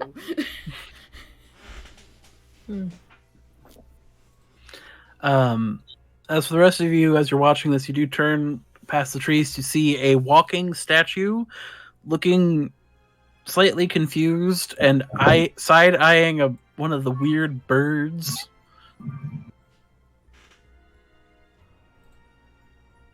I'm not throwing birds at my sister. I wouldn't do that. That would be mean. Does your sister also have a problem with birds like mine does? Yes. Who has a problem with birds? Birds are great. It's not. Got It's attacked by a turkey when she was 4. And I got Like, attacked bigger by than a she duck, but you know, birds are still awesome. it's not a chicken. That's the good part. Uh-huh. I don't have any chickens planned for tonight. You're fine. Oh, for tonight. That's for next time. Good morrow, stone person. I would come to greet you properly, but I'll be damned if I walk another foot across this sand. I think kinda- that's. You look kind of familiar. Would I feel familiar with it? At the very least, if she looked Greek-esque statue. She would look very similar to the statues you have seen for certain. And you would have, in your clerical studies, run into notes of the Korai, a people of a faraway, distant land, a different island than yours. Agalma, the mythical halfling has shown up right in front of you, clothed in the temple of Apollo, which was also the temple you were sealed in and by a volcano. Congrats! Dun, dun, dun. Just kind of staring, just the head slowly tilting to one side. I Was the mean, movement kind of like stop motion-y? Yeah, it's very slow and gradual, and then just kind of freezes like a statue would. So I'm picturing Ray Harryhausen then.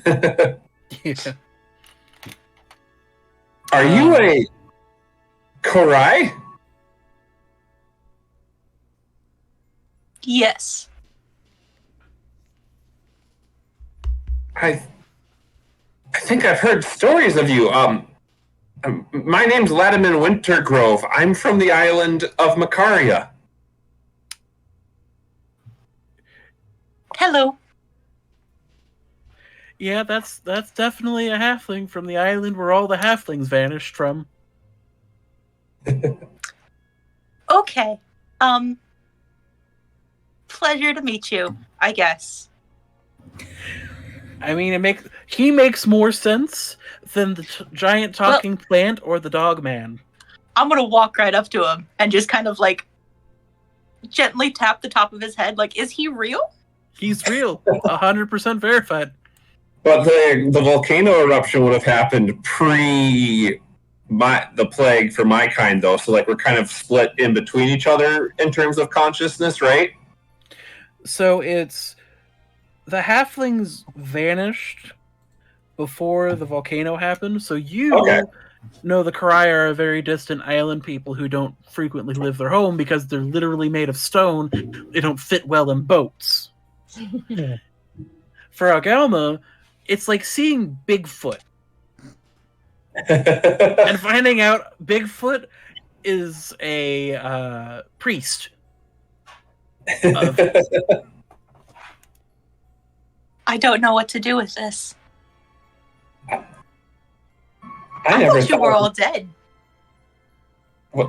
Well, I mean, hold on. That Naziv, you said so the creatures here were from 200 million years ago? Give or take, from what I recall of that planetary survey. No, You're a plant. you must. Yes.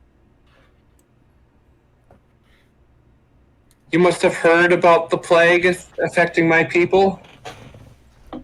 There have been many plagues that have affected people. Would Maziv know anything about halflings? What little you do know of halflings doesn't match up from your world to this world. Uh-huh.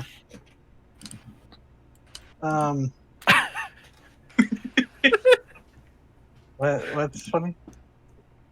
I'm being surrounded by birds. You are being surrounded. You briefly look over to Yarnock, who is currently surrounded by the feather brushel guys, and they're like, "Wah, wah, wah, wah." I am offering them everything that I'm carrying to see if they'll eat it. Yeah, I think Fi is watching this with absolute fascination. Is the bird still sitting on fire? The bird is still sitting on fire. Like you give him like a grape, and like one of them just like bolts off with the grape. Despite their small size and their wings being awkward, they run fairly fast. They tend to spit out the leaves. And then eventually this one gets bored and walks back into the water, and this one finds its original topic of interest. Oh, but to answer your question, the world I came from, there were still some halflings around, not many, but there weren't many people left, but I've recalled them being on the planet, or the world. So you're from a completely different world from me then. Well, that yeah, you said planet. Like out there beyond the heavens. Oh, this is a lot. Do you know of astronomy? Yeah. A little. There are there are some stars that you see in the sky that are actually planets, other worlds that some of them can support life. Some of them better than others. As the eye stars are still kind of like looking around, and their leaves are just completely unfurled, gathering in light. Because fun fact about their species, I'll just.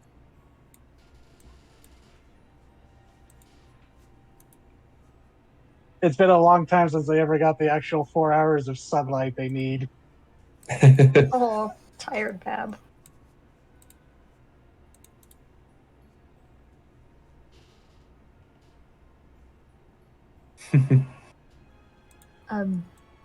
Hello? You're still. We can hear you still. Okay, plant nature. You are getting rest and food. Yeah, and that's why you've noticed Nazeev hasn't really left the grassy areas because they are definitely putting down roots to drink up the oh so rich jungle or whatever biome the topsoil is. Definitely richer than where they came from. The dragon man comes to a stop in front of the dog person. Greetings. Stares at you. He offers a handful of berries. It's like, Oh. do you eat these too? Doesn't say anything. No, thank you. Lifts a hand to the bird on your shoulder. It'll look at one of them and pick out like a raspberry, and just starts munching on it. And then he'll tilt his head and look back down at you again and go, "What is hello?" A greeting for you approaching me. Hello. Hello. Hello.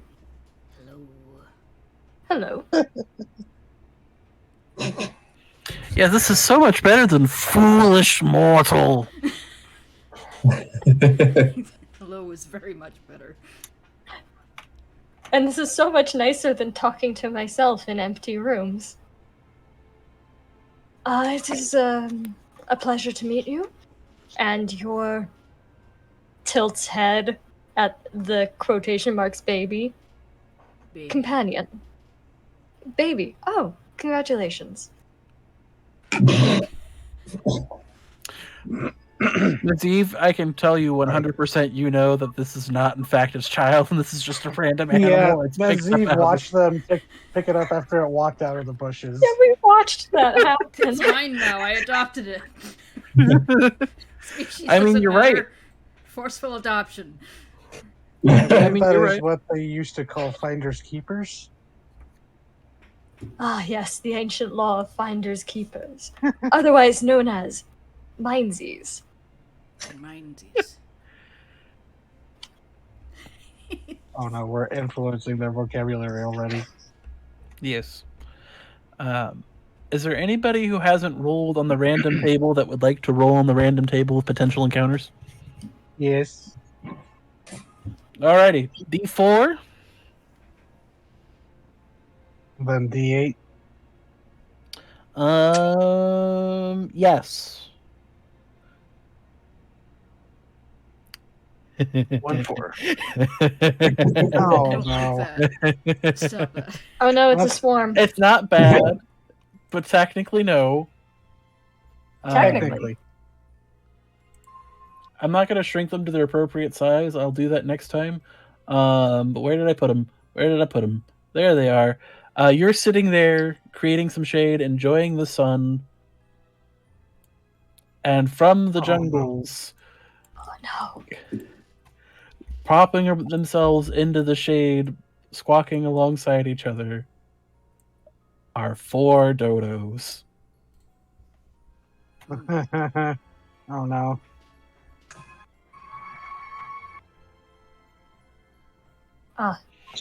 I do believe our plant companion has been surrounded by a group of proto-chickens.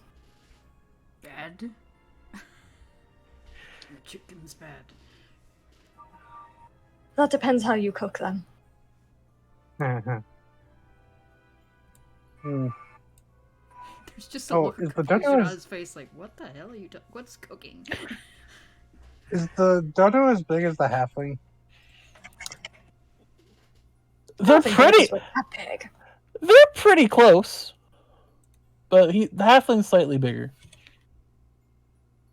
That's a big dodo. Halflings could herd dodos, livestock. Well, I mean, to put it in perspective, bada bing, bada boom, making sure I'm posting this in the right spot. A dodo is a fairly large bird. Yeah, that's Yeah. very big. Wow, okay, that's a lot bigger than I thought they were. But for the most part, they're just kind of chilling. They're not even doing anything. One walks over here to the halfling and is like looking at him like, "You're not supposed to be here." Could I think I've seen one of these in a book. Could I inspect these ones that are clustered around me? Yes. That's twice for the second one. It's because I mentioned it before the game. 100%. It's taunting you. So, admittedly, you still get a 20. So these are, from what databases you can recall, an animal called a dodo. They are usually an island-dwelling animal.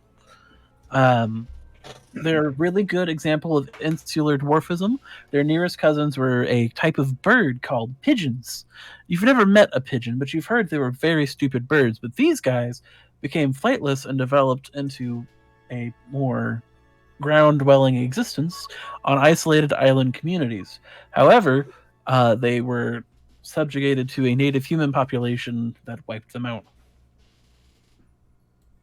Hmm. These are also supposed to be extinct, but them being on an island, or an island species, and that being saltwater, means we might be on an island ourselves. I suppose that would make sense. Well, that doesn't feel like anything new. At least one normality in my life. It's been pretty rare nowadays. The wildlife here is exceptionally friendly. I'm gonna do my usual thing of offering all the berries in my hand. Oh, they go absolutely nuts. You don't have any berries in your hand anymore. This dodo is here for it. Let me write that one down too. Hold on. You ever see a duck go after a bowl of peas? Yes. It is just like that.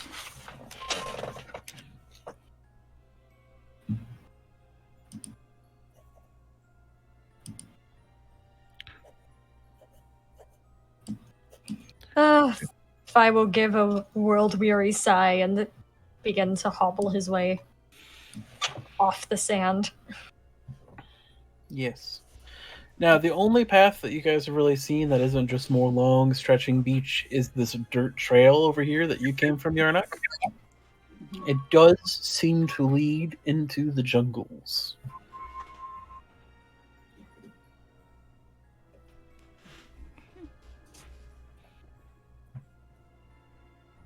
Well, when I got here, my god Apollo, he talked to me in the form of a bird, and he said I have to search this island. There's something I have to do here. So You watch the I giant guess- dragon head just turn towards you and go, God? oh, yeah, they're a being of great power that we worship. But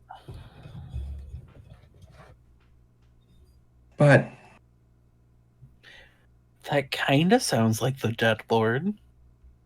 God is bad. Ah, Hmm. I must disagree. Though you do also remember, Yarnock, the Dead Lord swore revenge against the gods for imprisoning him, though he never specified what that meant. Maybe only one god is bad?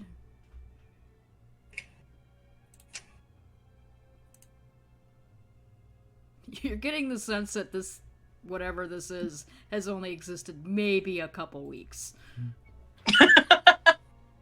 You know what? I do believe that this is a conversation we may have at a later time. Pat pat on the arm. What was that? He just looks at his arms like, what was that for? Why are you hitting me? You are so weak. Not even worth retaliating. Sorry, I zoned out there for a second. What's up? It's alright, no. We were just having a conversation about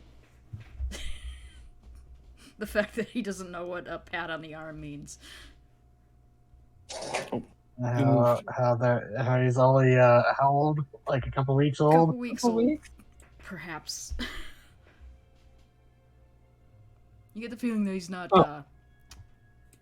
it's not that he's dumb, it's that he's literally experiencing this shit for the first time.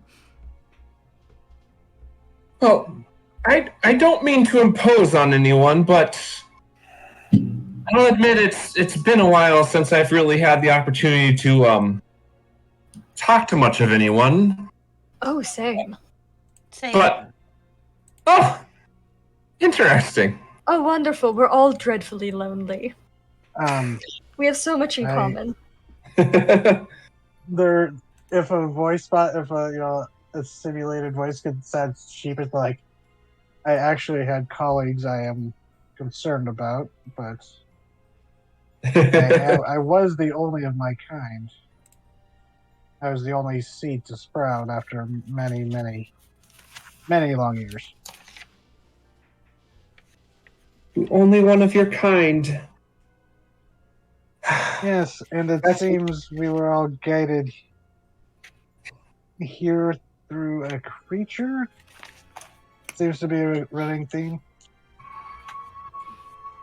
Oh, yes. Yes, you're right.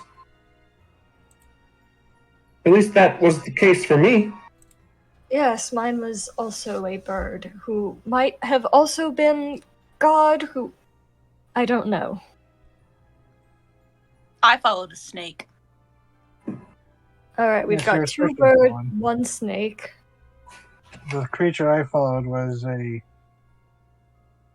living, ghostly mammal of some sort. Unspecified ghost mammal, 2 birds, 1 snake. No. What of you? No creature. Own Portal volition. opened because bad god opened it and died. Ah. Oh, dear. If mean- it died, I don't think it was a god. Made me. That what's gods do, yes. I Yes. can't argue with that. Bad god. Bad God. Also, you had the stars that were alive and swimming, but I'm not sure that's something you know how to communicate. I don't. Stars led me here, I think.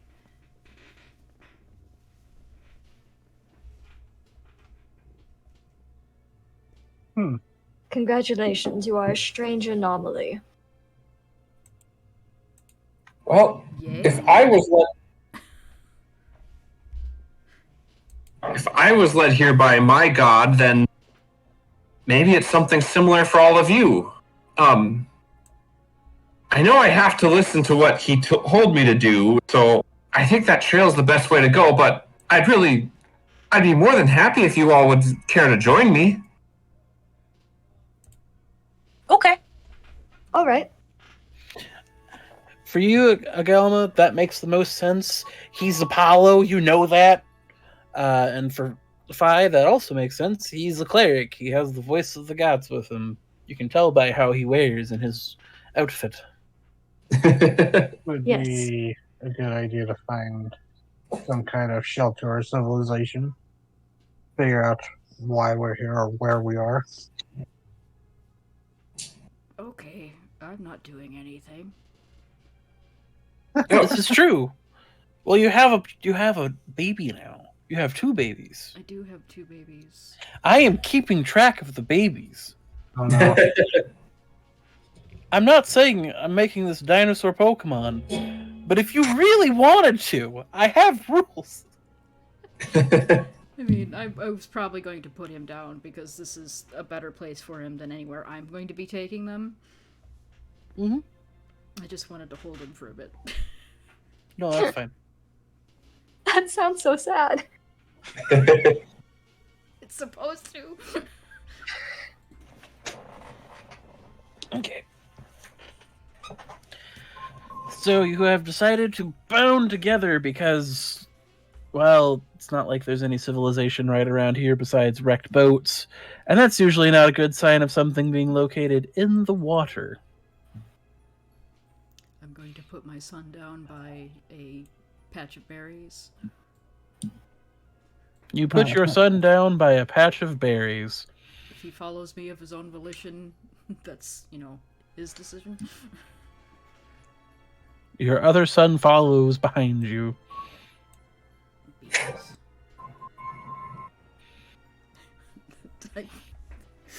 I'm going to collect zoo guys.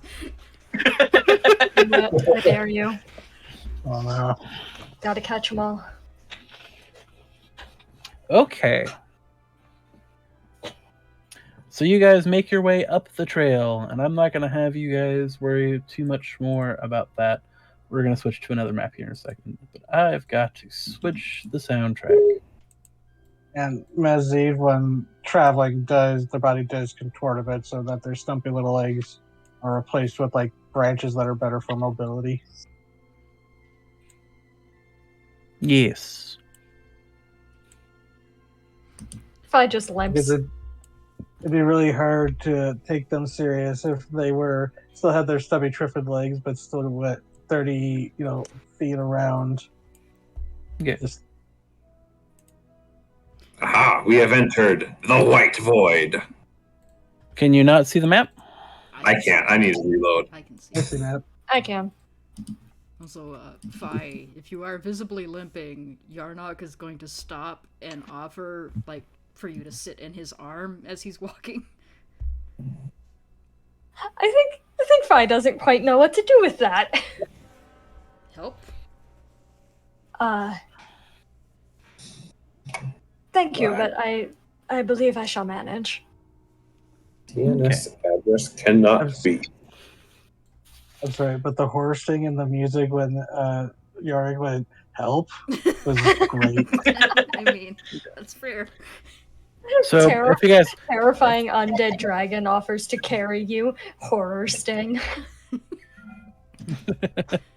so if you guys would put yourselves down here at the bottom of the map, you guys make your way through the jungle. Strange foliage and birds grace your views up above. You have the weird leathery winged birds alongside more traditionally feathered ones. But the main thing about this is a lot more horror-y, faster than I thought it would be. Hold on. This is really intense. Are we fucked? Are we dying? No, I Already? have just picked a bad song. It's fine. I don't know what he picked. Don't Stupid worry about it. computer not liking things. Oh, you're fine. You're fine. I'll get on. We will do this one.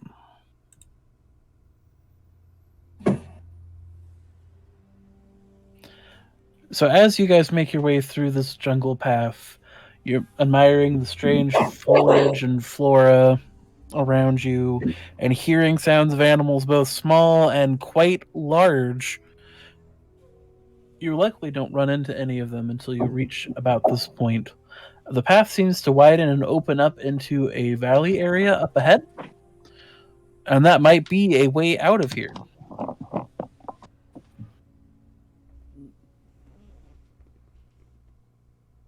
Again, he's periodically putting things in his mouth that he hasn't seen before. Colorful rocks, berries, roots.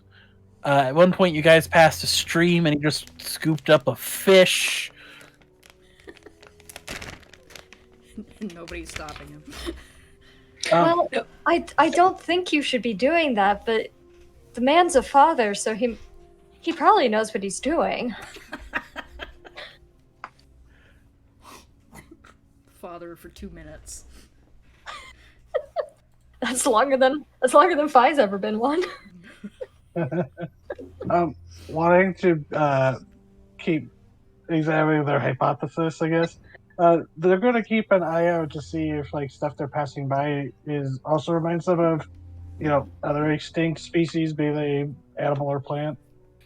Oh yeah, no, you pass by, and there's species of plant that you haven't seen alive for that shouldn't have been alive for as long as it has been.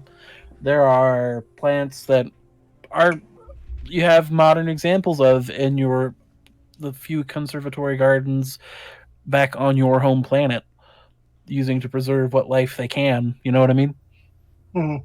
Stuff that has survived mass extinctions before that is thriving here, like ginkgo trees, for example. The good ginkgo. Good old ginkgos.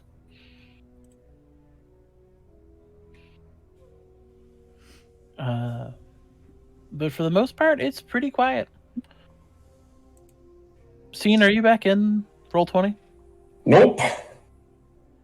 Is Roll20 fighting you?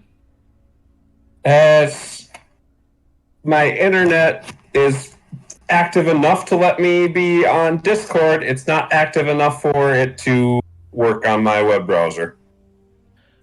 Ooh. Well, hopefully that patches up real quick. We will put you on there, and I will describe what is happening, and we will just make sure you tag along for funsies. Okay. So yes, you start making your way up this path just past the creek. The foliage here seems to be a little thicker, a little less open, and you have been walking for a while, so this might be a good place to go get a camp for the night. Maybe. Oh, I almost forgot. I need to have the baby. Actually, no, I was going to do that way. Never mind. Don't worry about the baby. We'll just assume that it's tagging along. Yes. Do I still have a bird on my shoulder? Once you went deeper in, it did fly off. Alas. Actually, no, you would be off the trail. And you make your way up into this large open clearing. It seems to be there is a rock wall built up from exposure, creating this large, flatter area.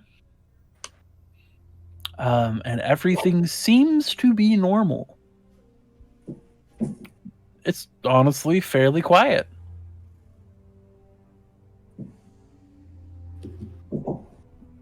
What do you do?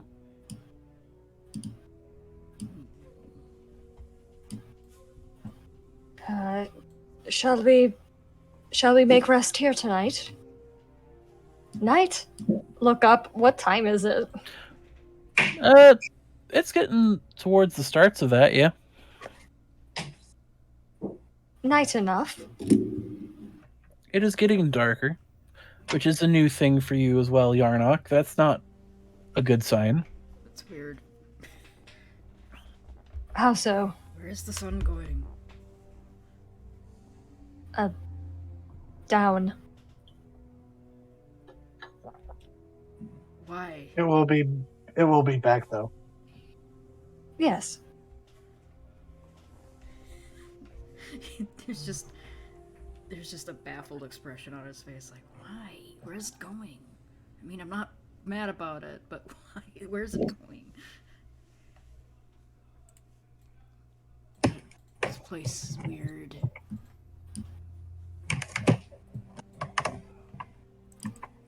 How do I make camp? What is that? I'm just going to assume that you've all been teaching him words as we walk. Yeah, probably.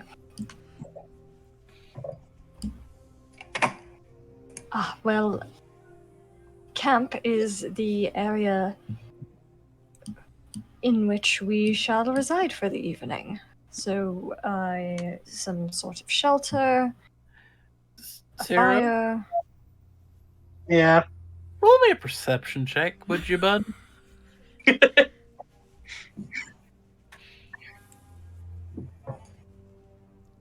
Okay. Roll me a d4. Uh-oh. Oh dear. Haunting me with good rolls on the other side. Ooh. You rolled a 2. Let's check the boss table. Perfect. I already have it set up. I'm doing a light intro tonight, so quote-unquote boss. That's fine. So as you guys approach into the clearing, you may need to put yourself a fresh token down scene when you get the opportunity. I don't think Okay. you can move mine. Yeah, I'm back now. As you approach, you hear a reptilian hiss, a deep grumble. Yarnock, this is more close to anything you've ever spoken in your life that anyone else has said to you today. As from behind the rock wall and from the foliage nearby come a pair of strange reptiles. They look long and lithe, like a gigantic lizard, but their identifying feature is a strange sail along their back. They don't have traditionally scaly skin, but a more leathery texture kind of a deal. But their back does have a wonderful array of colors along this large sail, and they both step out like between a growl and a low rumble hiss. Oh, Everybody roll me some initiative. More Of course, dragons. the wizard is up close. Of course. I laughed. It was like, I'm like, scene. Oh, where's the initiative turn order? Thank you. What's up? Sorry, I meant Zero. Oh, I'm still on the GM layer. That's why I can't affect anything. Oh, I forgot. We can click the token thing. I'm sorry. Oh, you're fine. No, you're good. Because that one rolled that, and that one rolled that. So we will. I don't remember. Did I give them a I bonus? just have to click on my token and then click initiative. Yeah. There we go. Okay. Then you can change it manually to the 17. Yeah, we'll just stick with the 8. Okay. Let me just Sure, that would have. It's okay. Okay, so we are going to advance. Closer to the. Sorry, Fight. it's been a hot second. I don't remember how to. Oh, add turn. This one got a 4. And this one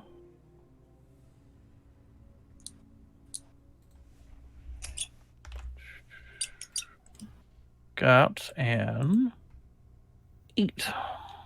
Oh wait, our positioning actually matters in the. Forgot about that. Yes. So, luckily they rolled absolute ass. So we are going to. So top of the round, that'll be Fi. It is your turn first. That's fun. Well, I guess.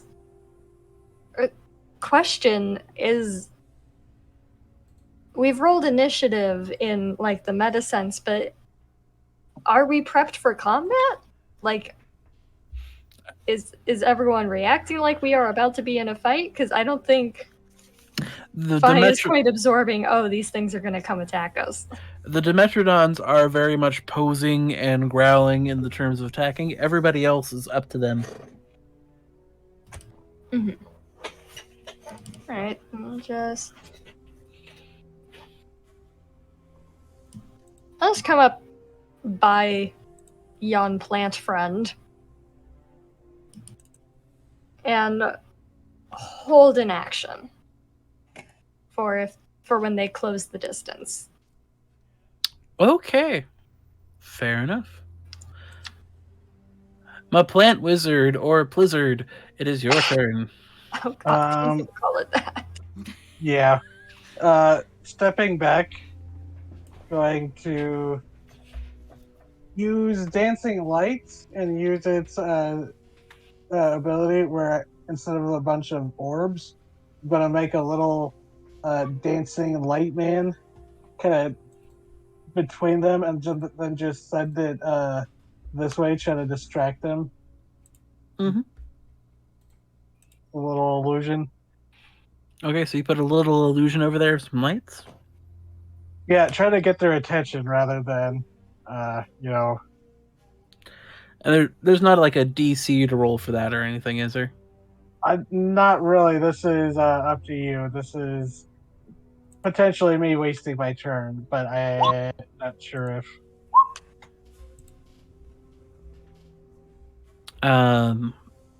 It seems to work. They both turn from the party and start hissing and snapping at the lights that popped up behind them. Territorial and aggressive. Scoot. Okay, that's my turn. Okay. Then it is Agalma's turn. What do you do? I am going to pop right up here. Because these things look fascinating, and I will also hold my action for if they turn aggressive. Okay.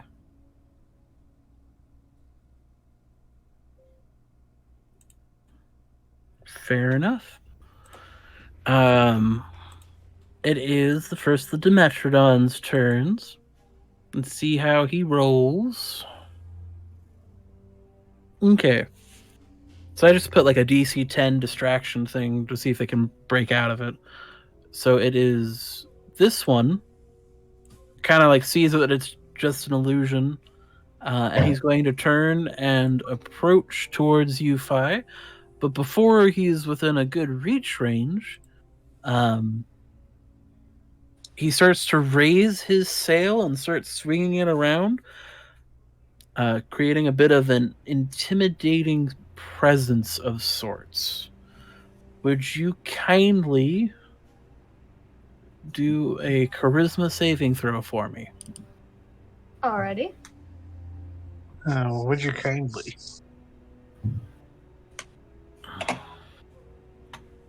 Is that kind enough for you? Oh yeah, you make the save, no problem. Phi's dealt with things in the hells. Yeah, no kidding. This is a flashy lizard. Phi thinks this thing is kind of cute. New child. New child, maybe. It's a child.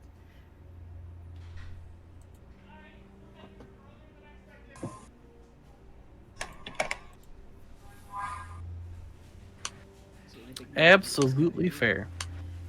And that's its turn. So who's next? Dice roller, go away. Laudeman, it's your turn. All right. So I'm going to use a spell. Bane. Oh, Go away, dragons. Go away. Ooh. Oofa doofa. So they're not, the Bane has no effect, right? Let me see something real quick. I have to do math.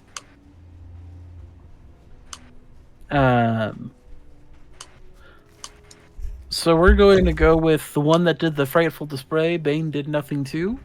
But this fellow here is under the effects of Bane, so I will give him a little dot. Just to show that he has been marked.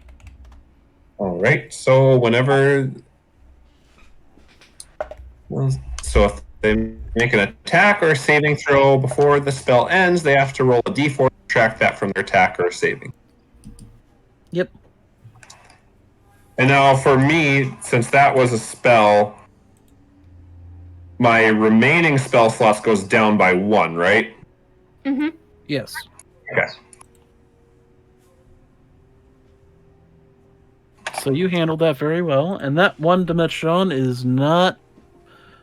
He looks like he's having a funky time. So boom, boom. Yarnock, it is your turn. Okay. These I don't know. dudes mean Bane business. Does Bane give it like just a light that's bothering it now?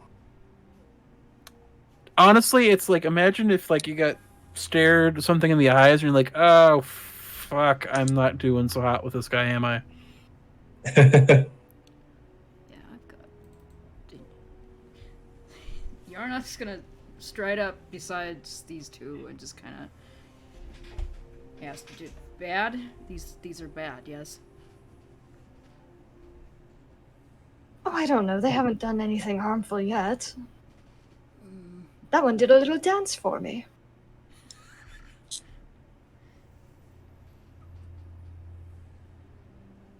The little one wants them to go away, so I'm going to make them go away. And he's gonna puff up and look at this one. And you just hear this howling, yowling roar come out of him. It's like a mix of a wolf and, you know, what Jurassic Park thinks comes out of a dinosaur. And can I make an intimidation roll on him? Absolutely.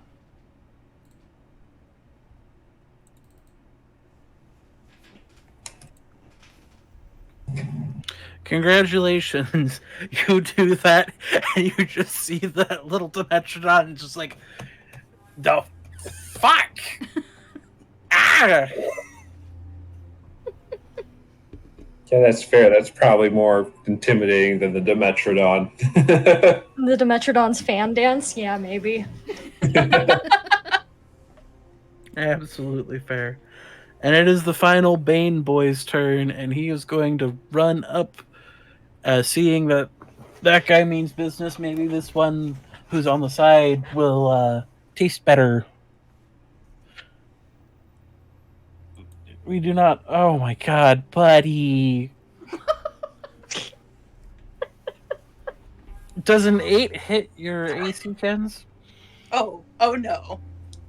I didn't think so. He just immediately clamp on, and he's like, I have made a mistake. You ever seen a Question. dog bite a rock? Yeah. Since he was aggressive, can I kick him back? I was holding my action. Yes.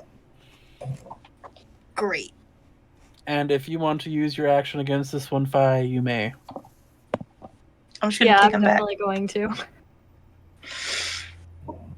Dude. Do I need to? You're beating the shit out of it. Jesus. Roll me some damage. Okay.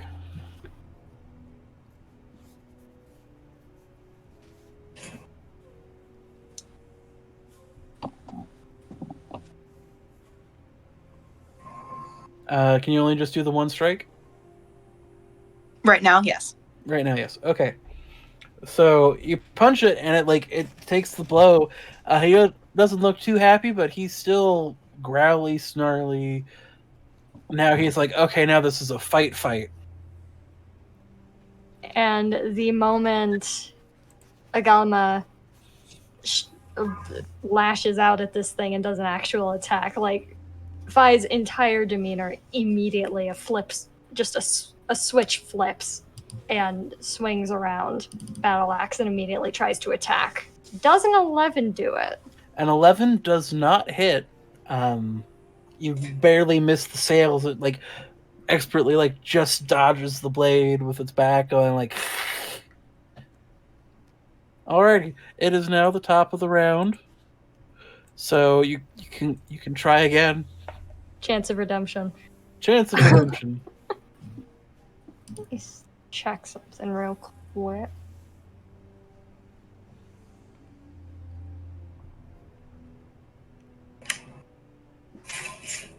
Yeah, I think rather than swing again, I'm gonna do a tasty little Toll of the Dead. So I'm going to need a wisdom save from Friendo. Okay. What does he have to beat? Is my DC only 10? No, yeah. Okay, 13. He fails. Indeed. Only just. So let's see. I believe I have that set up. So yeah, he has taken damage. Yes. So he's going to take 9 necrotic. You At see the tolling of the brazen bells. You cast the spell, there's the sound of bells, and you just watch the wound from where you punched Agalma balloon into this deeply black and purple bruise that's just spreading over from the side as it groans in pain.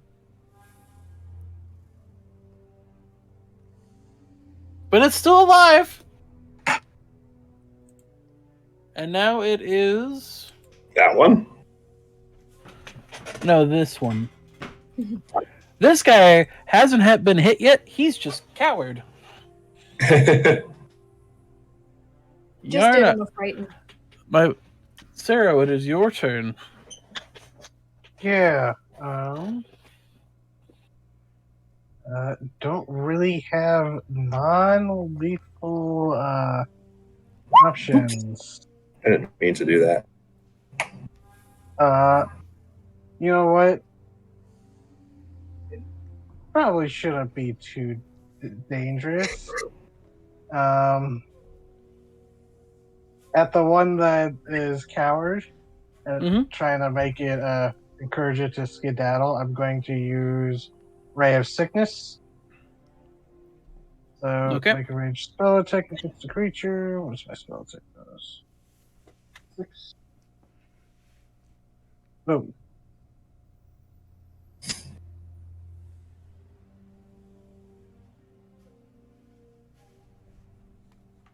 Oh no.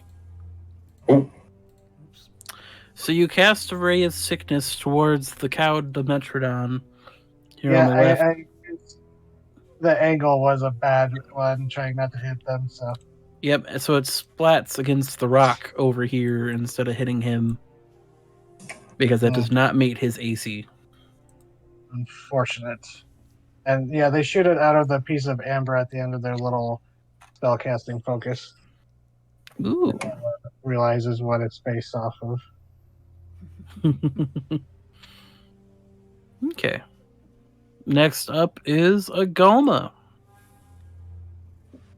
Well, I'm just gonna kick this fellow while he's down. The one directly ahead of me. 14. That does hit. 4 bludgeoning. He is somehow still alive. Okay, well, I got to actually read up on being a monk, and I do get to attack him again as a bonus action. Okay. So I'm gonna hit him again. I'm gonna miss though. He ducks out of the way after that one. He is not looking great. Okay, so now it is cowed Dimetrodon's turn, I believe. Yes, it's this boy. He is properly intimidated by Yarnock, and he is going to wisely. I was fired at it. And has the ray of sickness fired at it.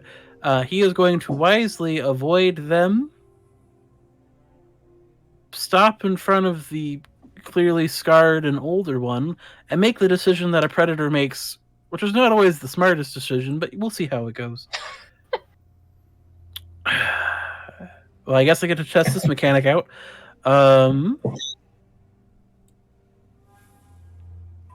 Oof. I am assuming a 10 does not hit your AC. 5. No. Like, I'll open my sheet and double check, but yeah, no.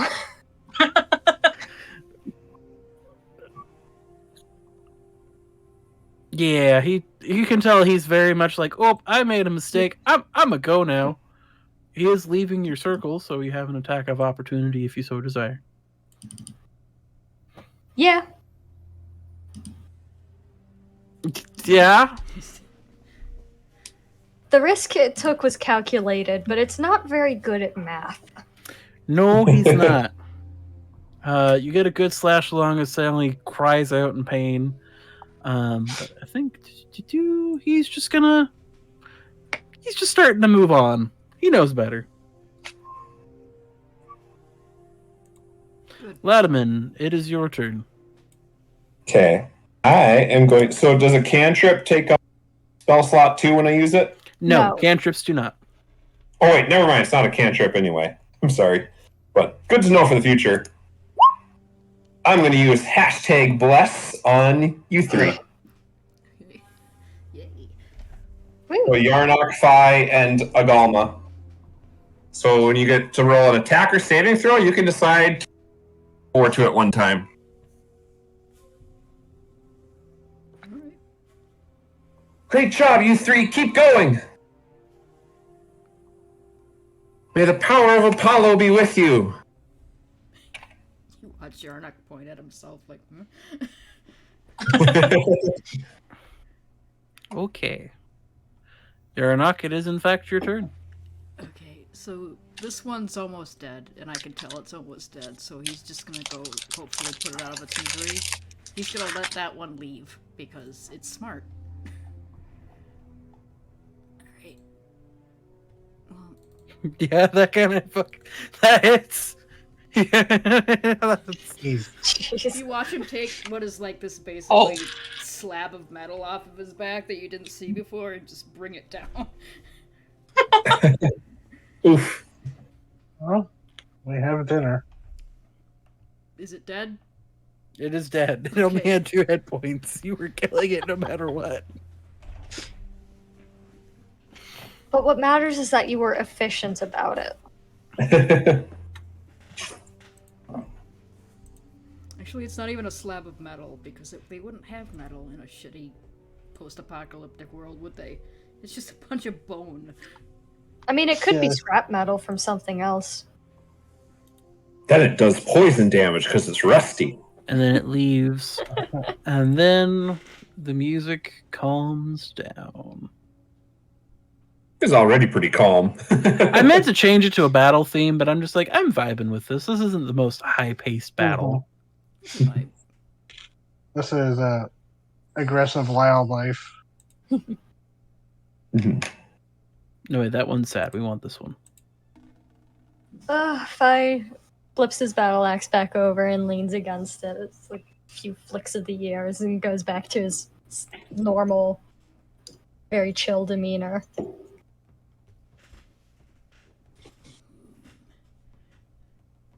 Puts a hand on the statue lady and is like, "Are you all right?" Oh, yeah, fine. If you need healing, I can certainly help. Oh, no. He was not very strong at all. I am fine. Okay. Understood. Well, you all did great. I'm still getting used to being, forgive me for being vulgar, pruned. My power is not what it used to be.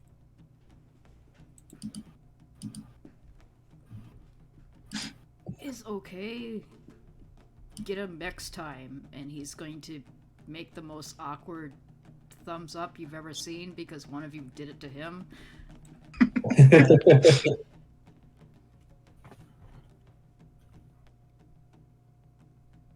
Like, I'm gonna eat that now. Perhaps one of you should introduce him to the concept of cooking. Yes, I was going to say, I believe you need to cook it first. He's Does he? already Oh, got the heart in He his probably. hand. He's like, what? I don't think he needs it, but it might be enlightening. And I'm curious to see his reaction. He's still, like, he stopped, but now he's, like, itching the heart closer to his mouth, like, are you gonna stop me again?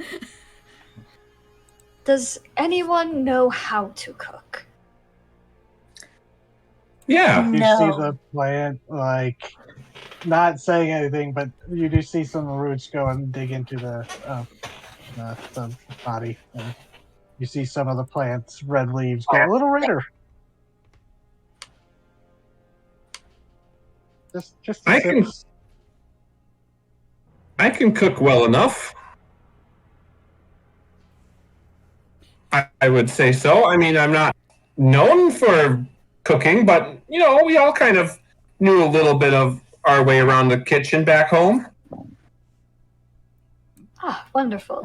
Shall leave you to it then. Don't mind me in the Alright. background. I'm just trying some experiments. Oh, we're making camp. Look at that. Look at that. Made me chuckle a little bit. This music, more intense than the boss battle music. It was. It was. I am experimenting with things. Is there a way to turn order tab thing on my end, or is it? Yeah, so there's an X here. Oh, okay. Okay, Did I so you roll guys a start to. survival check? Yeah. What are you rolling a survival check for? For starting to prepare the Dimetrodon for a meal. I was Okay. going to say, could I assist since I dissected plenty of animals? Sure. So that So, would be a natural 20. Latimer, my boy, you have never cooked a Dimetrodon in your life, but oh boy, could you fool them thinking that this isn't a native inhabitant of your home. Its fillets are very similar to some of the sea serpents your more adventurous fishermen have brought in, and with a prepared amount of spices that you happen to have in your regular cooking, you're able to actually get a proper roast going of the fillets off of the back, especially where it attaches up to the spine, grilling over the fire. As Eve, because they've been fascinated with some of the stuff that pointed towards it, they will use Druidcraft to help produce spices. Absolutely valuable. Yarnok's just watching this entire production, going, why are we just eating it now? But he's politely waiting. He's seeing what you're doing with this. Okay.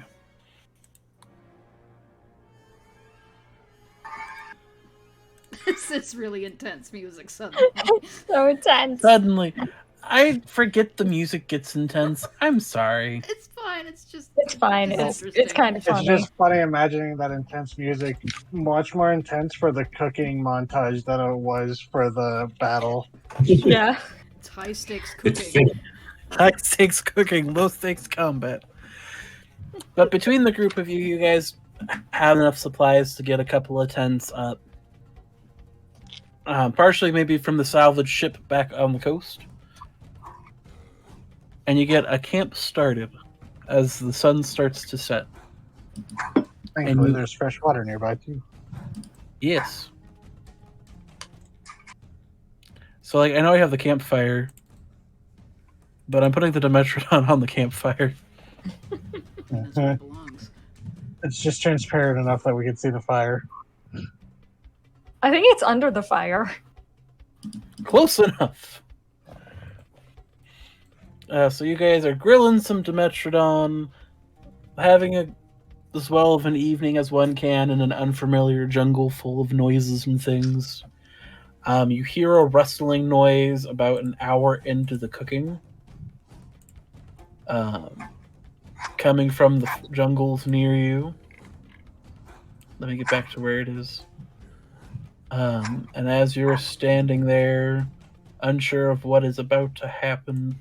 A familiar face pokes his way out from between the tents. Ah, Yannick, your child has returned. Son. Does he eat the... I'm pretty sure he won't, but will he eat any of this that he's being cooked? Let me check.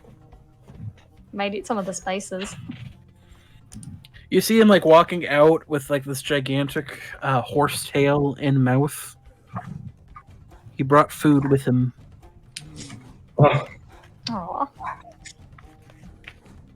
Son is self-sufficient. That's good. He'll sit there with it, with his son pet in his lap. I don't know what to call it now. Give him a name. I don't have the capacity to give him a name. I didn't even Well, give what's the- myself a name.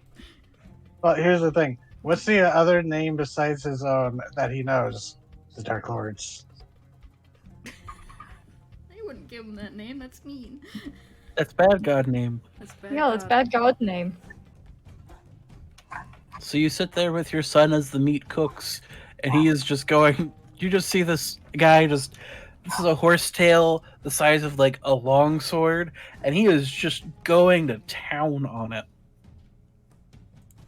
Nonplussed about the fact that you guys are cooking meat in front of him or there's a fire. Brave son. Meh.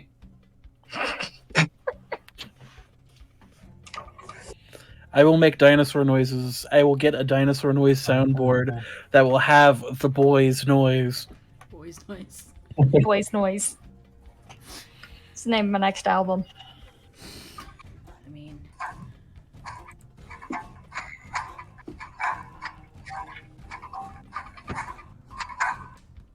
Naziv is noticeably keeping their distance from the fire. oh yeah, it would probably be bad for you. They don't have any vulnerabilities to fire, but you know, still. Plant. Plant. Get dehydrated very easily. They only now just got fresh water. There was definitely, when they got to the river or to the stream, there was definitely a point where you had to wait for Maziv because they would have just like waded into it and just sat there in the fresh water. It's the cleanest water you've ever had, which means it's not clean, but because it's just absolutely fresh and not recycled 3,000 times from somebody's piss. Yeah, you can see that they Jesus. were visibly dehydrated, because, and now they're like, there's actual green returning to them. They are already benefiting greatly from this place. Fi just cheerfully watches the cooking process and does not actually eat anything. And you cook this Dimetrodon, and it comes out because you got the nat 20 with the assistance. Absolutely perfect. It is mouth-wateringly good. You've like with the amount of fat and cooking and the spices, a perfect roast. Thank you for the meal. You're welcome. Oh, sorry. I guess I was kind of thanking the creature itself. It's just Seems a good practice. yeah. I guess Thank it was you just for dying. yeah. I guess at the end of the day, it was just trying to do the same thing.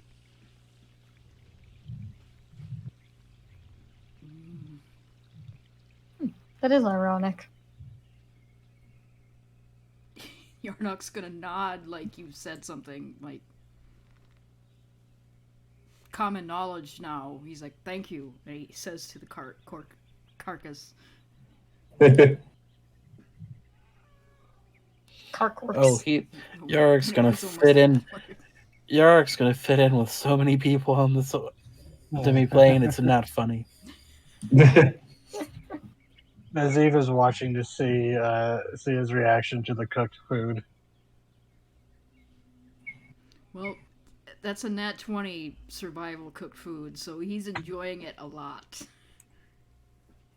It is, as far as your brain knows, this is the best kind of food you will ever have in your entire life. Nothing will ever surpass this. This blows everything else that he fed you, like those stupid mushrooms, out of the water. To be fair, that's all we had. Other than the, Each other. yeah. That. Seeing their reactions, like, see, wasn't it worth the wait? Waiting is good for some things. Indeed. And he's gonna look at Laddie and go, "Thank you." Oh, well, I should thank you too. I guess you did the hard part.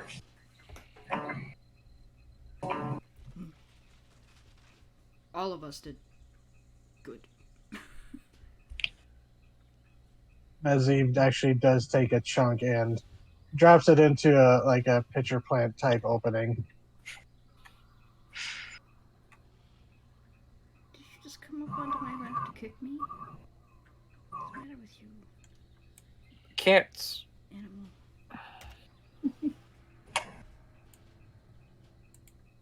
Don't bite me. I just imagine now that this is Yarnok's conversation with his son. With His his son Gnawing on his fingers. is just like sitting there, just chewing on surfaces. He can taste like the salt. father, like son. Yeah. I can see the resemblance. He will put He things in his says, mouth. not completely understanding what that means.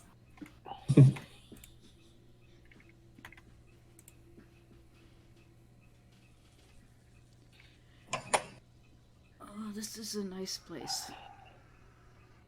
It is quite pleasant. I do still wonder why we are here. I have a theory, but it is not one that you all may enjoy.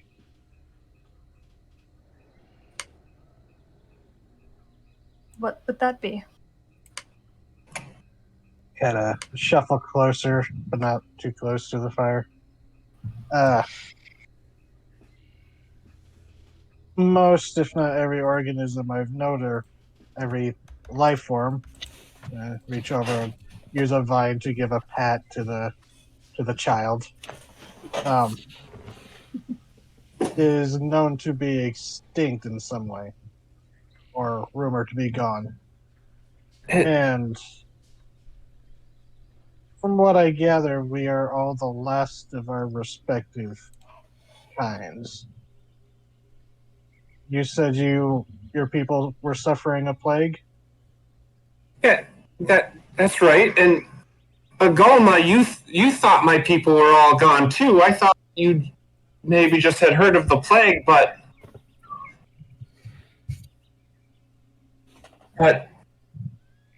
what of your people, Agolma? Oh, we haven't found any more yet. Found any more? But why would you need to find any more? We were buried. We've only found parts. No other holes. Who is this we in the equation? Were there not other survivors searching with you? No, archaeologists. Ah, I see. What is that? You were under.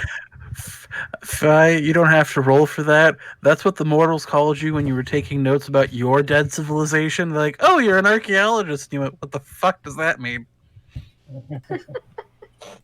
You have a very sudden definition entering of, oh, that's what that means. Oh, A record keeper of things ancient. Researchers. But how did you end up buried? As far as I knew, the Korai were just living on an island peacefully. Yes. And then the volcanoes erupted. What? Oh, that would do it. But I never heard about volcanoes bearing the Karai, which. And No, you said you guys that were dead creature already.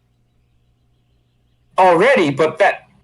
So we came to this world from different times, but from the same world. That has to be what happened, right?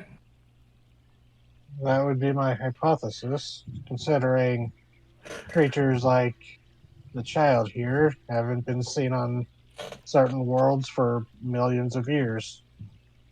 Same with I many guess- of the plants here. I guess if I things you fought. myself, oh sorry, And the things you fought. yeah, and these creatures, they are only known through fossils, through their bones. What's a fossil? And if you can imagine a flower squinting at you, as the rock person asks what's a fossil, goes, when organic matter, or when a living thing, like a flesh, over time after it's dead, transforms into stone. Oh, okay. And some creatures, their bones survive and become bone. From bone to stone, they are preserved. Weird. Fascinating. And for my own case, my people were long believed destroyed in the war that nearly destroyed the planet or the world I can't come from. They found me as a seedling, just in a vault far beneath the earth, also by archaeologists. They were the group I grew up with, lived with. They were a research team who came to the world to investigate it and try to help the people that were still lingering on. But as far as anyone knew, I was the only one left. My people have been dead, as far as I can guess, 6 centuries. Wow. Yeah, that's about right. I don't know. I'm pretty sure the plant dude's from your setting, so you have more confirmation on that. Yeah, no, than I do. that's what they're. Yeah, it wasn't like that. Was more of them just being like, it's like records aren't exactly 100%. Because it wasn't like everyone was wiped out overnight. There were still lingering traces before things got so bad. Can't really sustain a floral population without regular access to the sun. No, I suppose not. That's Yarnak, are your people likewise absent? He's Hmm? seems distracted, real. As you ask that, he's looking. Where exactly, Gray?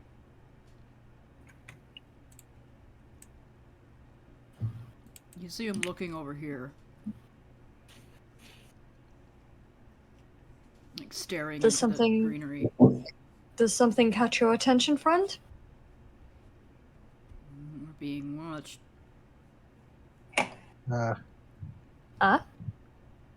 There is a small globe of light, almost like a pollen, that just shoots out from the dancing light to illuminate, maybe like closer to here, in that big direction that we see Yarnak looking. Dancing light. I need to remember how that spell works. It's been a second. Create up to 4 torchlight sizes within range, which is 120 feet, making them appear as torches, lanterns, or glowing orbs that hover in the air for the duration. You can also combine the 4 lights into one glowing, vaguely humanoid form of medium size. Whichever form you choose, each light sheds dim light in a 10-foot radius. Okay. I can So move you them for a bonus action. So you shine a light up there on pointing of Yarnok's gaze, and you do see something vaguely humanoid up there. But a voice in common will break down from above. Is like, I mean, no harm. Just saw this fire smoke, thought natural disaster or something had caught on fire again. I'm coming down. But you don't quite see who it is until they get to about here. Almost like if they melded into the trees.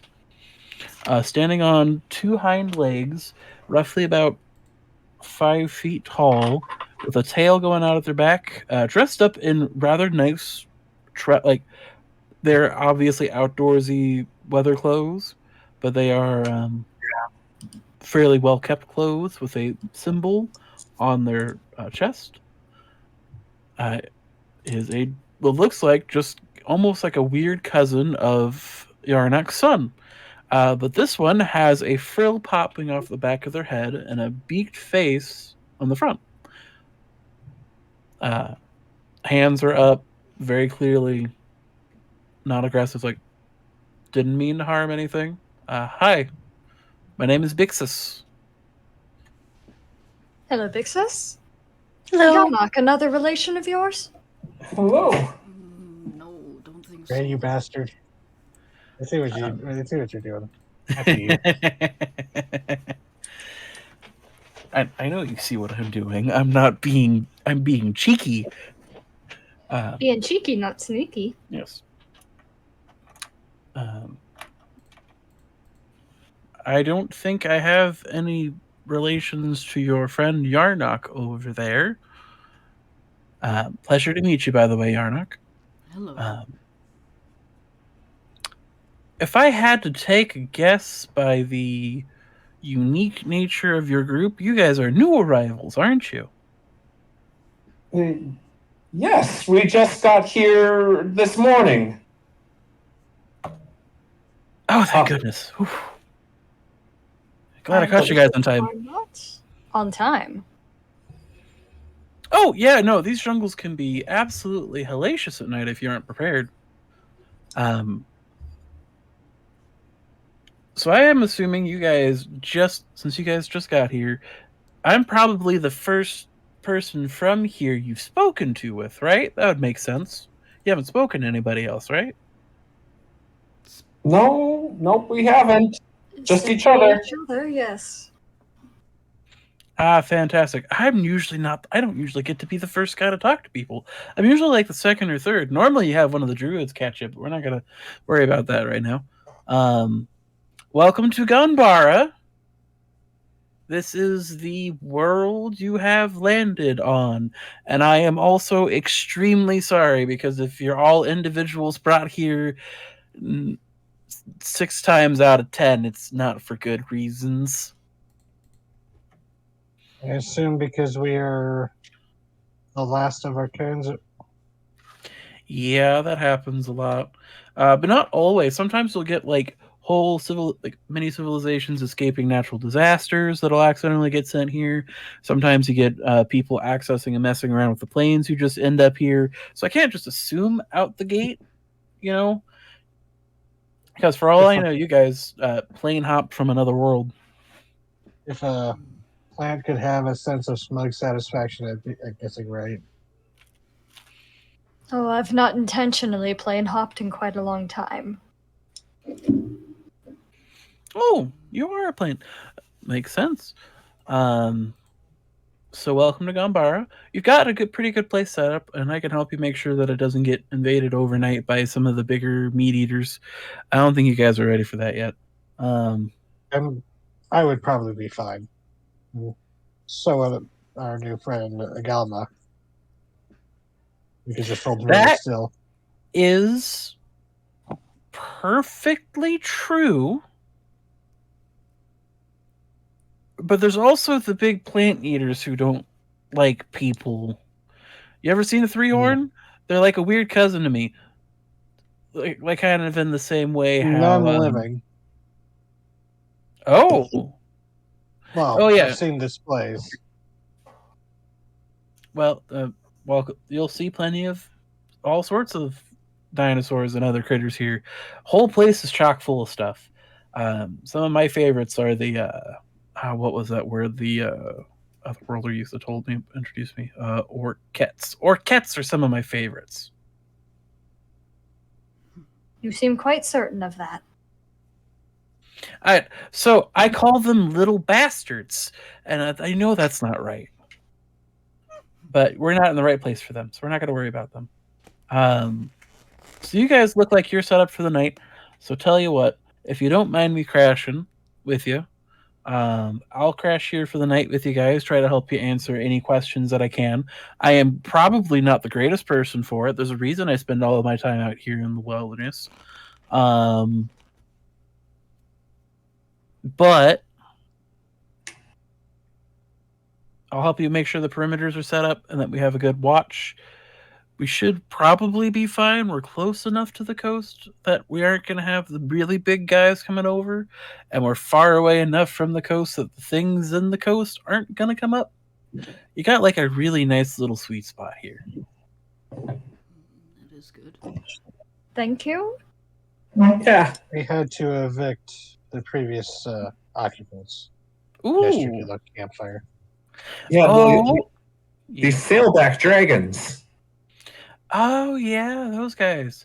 So like he pulls out, he like reaches into his shirt pocket and pulls out this fairly well looks like okay, I know what those are. They're here. The word that I'm supposed to use for outworlders is Dimetrodon. Mm-hmm. Sailbacks usually work though. Though these aren't the only kinds of sailbacks, and the sailbacks aren't all necessarily related. So it's more of a thing of these guys have a really good use for it. Like the other sailbacks have a really good use for it. Like the other sailbacks, I don't know what the other sailbacks really use theirs for. They're too big to be reasonable with it. But hey, more to them, I suppose. May we offer you some? Sure. And you watch. He sits down with you and he takes a little bit, and you watch with a bit of fascination and horror as he opens up the beak and snaps, breaking through audibly one of the bones, and just kind of quickly swallows it. It's like, I appreciate it. I see. You're all invested in my child. I'm glad. Oh, you found yourself one of the Razorback boys. Nice. Child. Yeah, that's about right. They do have impressive armor, both of them. Oh yeah, no. I have seen. So those guys are in the families with the clubtails, and the lazy lizard, the lizard turtles, I think is what we call them. For the ones that don't have the clubtails, it's actually incredibly hard to damage your son. And they are, because they are really hard to hit, they are overly friendly. So as long as you feed them, you'll probably stay around. We were also greeted by a flock of, I believe they are dodos on the beach. Oh yeah, island chickens. They like to island hop. I'm sorry, maybe you already said this to us, but where is here? And I know your name is Bix, but what are you exactly? Oh, I do apologize, you guys are new guys. So I am Bixus. I am one of the many horn. We are a nomadic sapient species. And my kind in particular have a tendency to wander around and travel. We don't like staying in one spot anchored. You are currently in a world, is the best way to put it, called Gonbarra. This is a place, technically speaking, in between places that is used by divine beings, druidic orders, mad scientists, What else? What else? What else? Arcane wizards and a whole bunch of other people to preserve and keep the prolong and reestablishment of species that have gone extinct elsewhere in the multiverse. Oh, well, that won't do.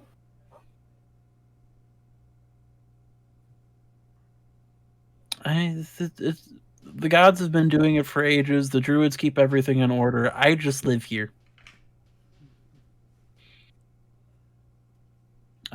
Speaking of which, so he pulls out from his pocket a small map, and we will go back to the world map here briefly. And he'll go, I do apologize that I don't have it properly marked. This is more of my kind of hand go-to map. But these are things you're going to want to know as newbies. So you see these big circles with color on the map? Yes. Like here and here. That one's not loading. Here, and then here and here. These are active conservatories. That the druid's term, not mine. So pretty much these are encased magical biomes in which a divine power or the druidic order themselves, they won't tell us who did it. I'm not going to go press the druids because they quite frankly scare me. Into finding out, into keeping them preserved almost one for where they were plucked from. The one over here on the western coast, towards the border of the edge of Gonbarra, is the largest because it is an entire island, just as far as I've been told, taken out from where it was and then just plopped right there. These are run and protected by the druids. The druids are very protective of these things. If you run into the druids, be kind to them. They are, for the most part, nice to deal with, but sometimes they're just they're here to protect the wildlife and things, and sometimes they don't realize that the people's got to eat. These smaller dots dotted across the landscape over here are the bigger cities. I use them as travel reference points for when I'm going on these longer adventures. I tend to be out in the woods hunting, gathering game, finding medicines, that kind of a thing. You know how it goes. So as long as you follow one of these dots over here, that's fine. We are roughly right about over here. He says, pointing to this section on the map. Can you do it? Okay, there we go. So we're roughly right about here, which there's a city up to the north. It's a mostly many-horn, but it has a few different mixings of peoples. Or you can go over to the east, eastwards a little bit, over by the mountains of Treesk. And there it's the Pluven, and I don't know how comfortable you all will be with the Pluven, but they're for the most part all right. For the most part? So I probably should just warn you, but I don't want to color them badly, even though the places I come from, they've had conflicts in the past. They are, for the most part, a pastoral folk, live by their means in the country. They have the towns and a really nice valley and things. But the Pluven are carnivores. Take that as you will.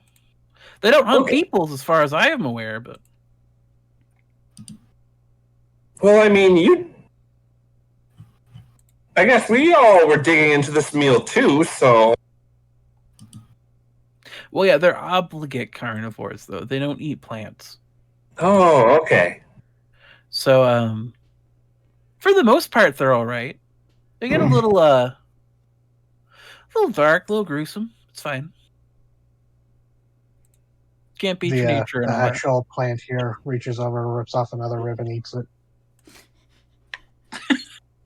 And Bixus watches that for a second and going, yeah, I'm gonna have to get used to that. But either of those towns would probably be a good place to start. If you're wanting to talk to more of the druid folk, like if you want to go actively track them down, I suppose, you're going to want to go to the Pluvens Valley. Despite them having farmed it, they're very ritualistic in their beliefs, and it's usually a good way to get out a message to them. For funsies. And if you're going to go up that way, he points to the map where there's a crudely drawn skeleton in between the mountains. I really recommend checking out the bones. The bones? The bones. The bones are so cool. You'll understand when you see them. So they're called the Mountains of Treesk, even though they aren't really mountains compared to the ridge back over here, which is your middle. Size accurate? Yes. So this is the ridgeback. This is the ridgeback in the middle. It helps divide the land. It's the backbone of us all. Yada yada yada. The upper northern sections, I would not recommend going to. On one side, it's ice sheets that are coming from the north. We don't know where they're coming from in the north, but they're coming from the north. And then on the other side of the ridgeback is volcanoes, lava, ash, smoke. Not a fun time. No. Probably not. Doesn't seem ideal, no. The Boreal, you got some more traditional woodlands up here to the north of the valleys of Treesk over here. The valleys of Treesk are a little unique. Bamboo tends to be a really popular plant around here. You have the archipelagos to the south of us immediately, and that's this section over here. After you talk to either the Pluven or the Minihorn, you'll be able to get, or the town up north, you will be able to get a boat, and that will be easier navigating. So if you're going to travel, it's usually easiest to travel through the islands, piggybacking off of them until you can get to the coastline down here to the south. Down to the south over here, there is a village town over this way. That is the city of the Ankylier, and he's going to look to you, Algama, and be like, you kind of have the vibes that you would fit in there well. Like, aesthetically speaking. If that's not rude. That might be rude. I'm sorry. Are they all rocks? No, they are club tails as people. Oh. But they often make statues and stuff, and you look a lot like the statues down there. Weird. I know, right? Small ironies, I suppose. And then over here, they have a couple of different of the Druid domes. If you're going to go to one, especially if you're new arrivals, go to this one down here on the southwest side. Don't go to the one in the middle south. Why?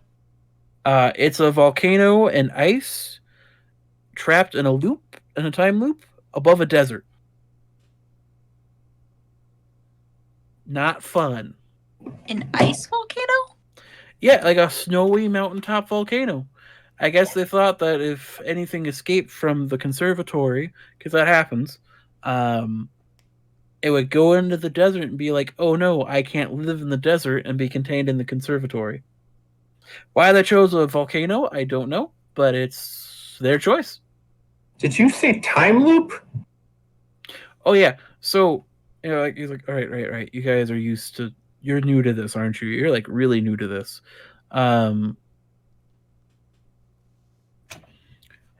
Some of the druids have the ability to control time, but they can only do it in contained spaces, and that's what the conservatories are. Is that they're kind of self-sustaining little terrariums. But they have it on a time loop with that one because the volcano likes to erupt and try to wipe things out, and then they just wind the clock back. So if you do go, it's a failsafe. So if you do go to that one, just be aware you have the time. You need to be close enough to the border to bounce if the time bubble goes off. Over here are the Grand Plains. There's not set cities, but there's a lot of mobile cities of folks who have tamed some of the bigger guys that constantly migrate up and down that area. That's a fun one to go visit. Over there are the swamps. There is a town of the swamps and in the jungles by the Limukin. They're fun people. I'm just going to let you find out about them. But they tend to live like in nature and stuff, so I tend to vibe with them a lot. But don't, for whatever you do, go into that conservatory unless if you think you're ready. I have never seen a compilation of so many carnivores in one area. They have to be like doing it artificially. There's no way it's natural. But Is the whole bubble thing not itself artificial and unnatural? I mean, yeah, I'm not a theologian on that, but Gonbarra's been the place where, like, you know, heavenly deities and, you know, grand people who want to conserve species kind of come to dump animals and go, here, be free. Don't worry about the interference of sentient peoples. And then they put sentient peoples in here. And we've lived alongside the druids, but there's a reason we don't get along with the druids so much. Up here by the volcanoes, there's another town. That's another mini horn settlement, one of the better in the Middle Coast. And that'll be fine. The redwoods are pretty good. You get some interesting ecosystems, interesting carnivores, and interesting herbivores in there. It's a fun time. And then if you really want to go to a place where you'll be 100% in a city, have walls, things like that, you go to this one here in the center. It started out as one of the many Archosauri folk. Archosauric's like a language like common. You'll be able to probably pick it up sooner or later. But that's where like all of the different peoples of the realm tend to meet up. So if you're looking for like surviving members of your species, or you're looking for different groups to interact with, you go there. Have you seen other plant based people like myself? I haven't personally, but that doesn't mean they aren't out there. I actively try to avoid civilizations and help people get back to and from at most. I don't exactly go trawling for certain people. And that's not saying there's not isolated communities that I'm not aware of that I don't have marked on my map. So, wait, when people show up here, they just wander the wilderness or go find a city to live? Yeah, pretty much. No. I mean, like, what would happen if you went sailing to a new island and met new people? You'd either stay there or you'd go find a place to live. I know there's been lots of attempts by people from other worlds trying to go back home, but as someone whose home is here, I've never really like paid that much attention to it. So I'm not saying you can't go home. I'm saying it's a lot easier to find a new home here. But yes, and as someone who is taken from a planet, a world that was blighted is the most polite way to put it. It is. I am much happier to be here already, and I have not even been here a full day. That may be, I suppose, but I was brought here for a reason. I know it. My God told me. Tell me, does the village to the north, does it have a temple to the gods there? It's got a few, yeah. Okay. And I think that's where I should go first. It's got temples up there. I haven't asked the Pluven, but I would assume they've got probably a couple of smaller ones. And you're a bit closer to them, too, so you might have a little more luck. But you're also not all that far away from the one up north. It'll just be a bit of a hike. And there's not as much fun stuff to see along the way to them. But I don't know if I'm looking for fun right now. Well, yeah, that's fair. I do not You're know on. what that is. I'm so sorry. Someone should teach you how to have fun. But you also have parenthood already, so you'll find out soon enough. We will go back. No, we're not. We don't want to create a folder. We just want to move everybody. Come on. Okay, come on. Get out there. Shoo. So yeah, and I'll help you get to wherever you need to for at least the first couple of towns. So, Just because I'm I'm a suspicious plant. Can I insight? 100%. Feel free. Do they seem trustworthy or not? I mean, I don't have a very good insight, but well, apparently I do. This dude genuinely means you well. He probably accidentally was like nearly fell into this thing and saw you guys were there. Was like, oh fuck, people. Okay. This isn't probably the first time he's had the need to help others, and he's not going to be an asshole by it. But he's just here to make sure that you don't die from the theropods and things, because you're thinking back on the fossil records you read and go, if things that are extinct elsewhere are here, how many dinosaurs are there here? How many things with heads larger than Yarnak's body are hunting around?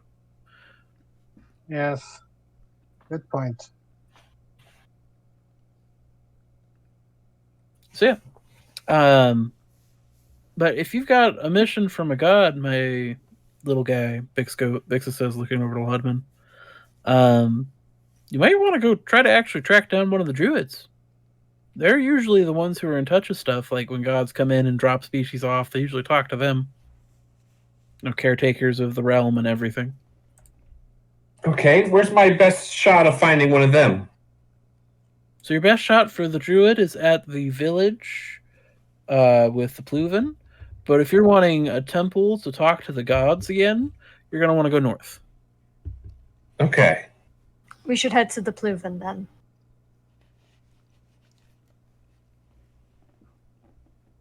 Wouldn't be a bad idea. I like the sound of that one. Yeah, I'm curious about those. About this landmark of bones. Oh, Yes. the mountains of Treesk. Bix will say this, taking a seat by the fire. There is an old legend that I like. You're gonna have to forgive me if I don't fully remember it right, but this place has always been a plane of preservation, a realm of people shove things to keep them alive. And before we had the druids, allegedly we had what is now the mountains of Treesk, who literally would consume to keep numbers in check. But something happened to him, and instead of being a keeper of balance of nature, he just became a machine of consumption and death. And the druidic order back in the day was able to defeat him with some help of some gods who were upset about the fact that this guy was running around eating everybody. And his bones were rested amongst a raised area that the druids had prepared. So they're not quite mountains, but with, the ribs and the skull and the bones and everything left.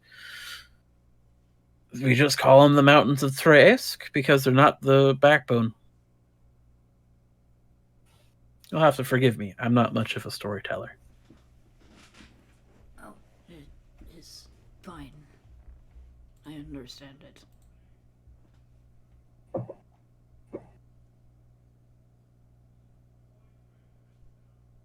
Oh, and speaking of the druids, I'll give you a little. Do you want to run down on those guys, or at least the head dudes, to be keeping an eye out? I suppose Was it would actually be helpful. curious.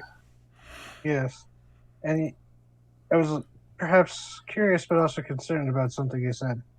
Hmm. You said that the druids now keep up population control now that this creature is no longer consuming things. So before it got corrupted or whatever, it was the kind of keeper of everything to make sure that no one species was, overtaking the world and that kind of a thing. And the druids now maintain the land in its wake. Allegedly. This is we're talking thousands of years ago. I don't know what the full story is. But if you're looking for druids and who's in charge, there's 4 arc druids. I don't know much about them. I've genuinely tried to keep out of the business of druids as a ranger. The ones you're most likely to interact with are going to be Archdruid Scurry, though his common name is Gus. He is the ritual leader of the Pluven, and he takes care of the Hatzig Conservatory, which is one of the islands. And then on this side of the back ridge, you're also probably going to run into, at some point or another, Yellow Knucklebones. That's just her name. I've talked to her twice. I'm glad I haven't lost anything out of that. On the other side, on the south side, allegedly there's an archdruid Teneth Spranix. I haven't met him, and I haven't heard a whole lot about him, but he runs the icy volcano. And then there's Archdruid Leafco over on the east side of the mountain range. Takes care of that one in the swamp. Little intense. A lot intense. Okay, they're a lot intense. They scare me. And then over all of them is Groon. You will know when you meet Groon. You probably won't survive if you meet Groon. That's not encouraging.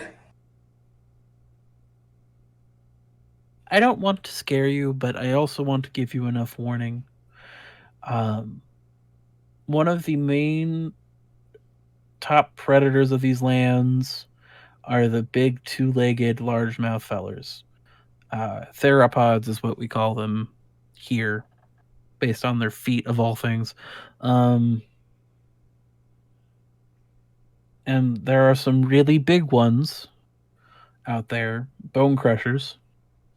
Groon is, as far as anyone can in living memory can remember it, is the oldest of the bone crushers, the largest of the bone crushers, and one of the few that can look at you and talk before he, crunch. So these druids, they're not just like our scale. Some of them are that. Oh, yes, Groon is the Grand Druid. He is the one in charge of them all. But Groon is big enough that he likes to sleep most of the time. So it should be fine. How fortunate for us.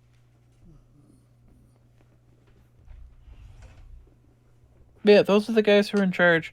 Though I will say, as someone on this side, I have run into someone else that's claiming to be druids, but they're not the same druids.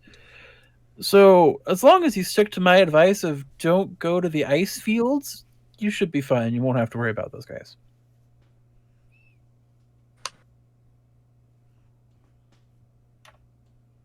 They're druids, but they don't have the same markings. You know what I mean? Okay. Some heretic sect. Heretic sect. I would assume, since you have talked about the gods, that you are a cleric and how there's other gods elsewhere. There's nothing saying another druid sect from another world couldn't have been taken, and they're just not put in line because it's not enough of an effort for Groon to go all the way up north. True. I suppose that's accurate. Out of character. It's an invasive druid circle. It's an invasive druid circle, yeah. Okay, anything else I can answer for you? No, I think this is enough for me to absorb right now. It's a lot to go off of, yeah, no worries. Yes, you have laid quite a lot at our feet.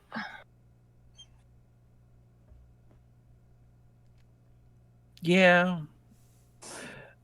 But it's better to have it now and work with it than me hiding things from you and then you going, well, why didn't you tell me that earlier? And then we start fighting and we're in the middle of a combat with a giant theropod. And then because we're arguing, the person I'm trying to help save gets eaten by the big theropod. It was always beneficial to have all the facts. Yes. I assume you're saying that from experience. Yes, that scenario is extremely specific. That was entirely experience. How many times has it happened? Where I've argued with someone and they've been eaten by a large theropod? And he's just Or there for a any minute. size theropod? Yeah, I'm not sure I like how you specified large theropod. Yes, how many more have there been where they were eaten by small theropods? Or any size. Also, what's a theropod? Or eaten by anything. Okay, so here's a theropod. So imagine this, and he stands up and he like leans over on his hips, like bending almost halfway over with his tail out back and his hands. But imagine I have like bird feet and like claws on my hands, and instead of a beak, I have a long mouth full of sharp teeth. That's a theropod. So like a wingless dragon. Yeah.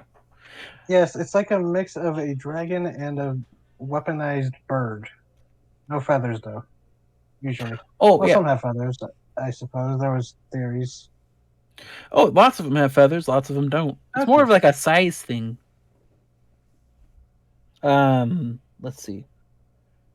But I've only had the one situation where someone brand new was tangling with a large theropod, and that's because they got summoned to the land or sent here.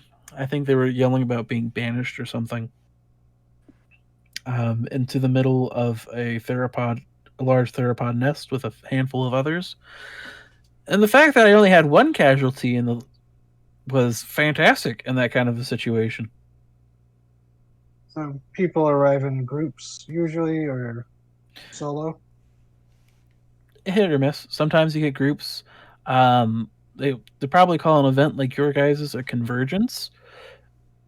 Like terms meant by people who sit and read books and things like that. I don't know why they call it that. But we will get occasionally just random isolated people. Sometimes we'll get convergences where you get different people drawn together. Kind of like how like when you have lightning builds, you get that static electricity in the air. Mm. And how like different things all start to stand up from the electricity. It's kind of like that. The tipping point. The tipping point. But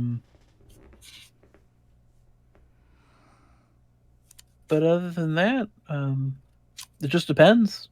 I've run into individuals. I've run into groups. Like I said, there's been a couple of situations. One of the bigger groups in the northern city is actually from a group of humans whose city was about to be drowned. I don't quite remember what it was they called themselves beforehand. Atlanteanians, maybe? I don't know.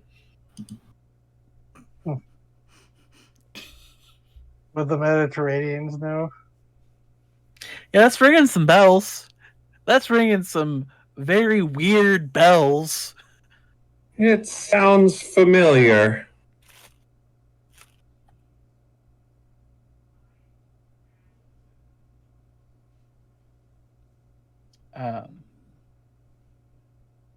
But another thing to keep in mind is that there are normal animals out here, there are monstrous animals, and there are monsters. So just be careful when you start messing with stuff. How do you tell the difference between all those? Well, a usual animal you can just scare off. By being big and loud enough or make it not worth it. A monstrous animal will be like Like, looks at the Dimetrodon. So let's take this Dimetrodon here, right? You probably had a normal one. It probably tried to do an intimidation display. It tried to attack you because it thought it was cornered. And then you drove it off, right? Or killed it in this guy's sense. That's a normal guy. The other one ran off. Assumedly, it's mated pair. Brilliant question. I try not to mess with these guys because it's just not worth it half the time. A monstrous animal would be one of these guys who could do weird magical abilities and stuff and, like, breathe fire and shit. Because Ooh. Weaponized life forms. weaponized life forms, sometimes with the amount of energy that this plane gets to keep itself inherently alive, sometimes animals will mutate, get extra abilities, be harder to hit, get strange, nonsensical things sometimes. And he pulls the map back out. It's like, I forgot to mention, because if you guys are new arrivals, I wouldn't recommend it. Come on. There you go. No, I don't want to create a folder. I want to move. So there's an area up here north marked by those caverns. Inside those caverns are a series of tunnels and caves and whatnot that form a strange ecosystem. Mutations seem to be really strong in that area. So it's some of the many-horn researchers are like, oh, something inherent to the source heart of Gonbarra is what causes the mutations, and overall exposure to a species, and the longer they've been here, the more likely it has been. So, like, the Dimetrodons are more likely to have a mutation. Grun probably has mutations to him. I'm not going to ask him. That's rude. This is fascinating. It's gathering dead-end species and allowing them to become other species. Sometimes. Sometimes, like, with those dodos, I think was the word you used for them. The Yes. island chickens. So the island chickens came a ways back because they were being hunted and their island had been, like, ravaged by rodents and rats and things, is what I was told by one of the druids. That is what I recall as well. And their population here, especially in the archipelagos outside of the conservatory, boomed. And so now they're hopping over to the mainland, and they're doing well for themselves. So sometimes it's just the current situation in which a species faces pressure. It comes to Gonbarra, and the pressures are different, and it can thrive. Sometimes it just perpetuates individuals and in the cruelest of senses, depending on who's been sent here and by what. Sometimes it keeps them a little more, individual, constantly recycling. You can usually tell those ones when you see them. Animals, not people.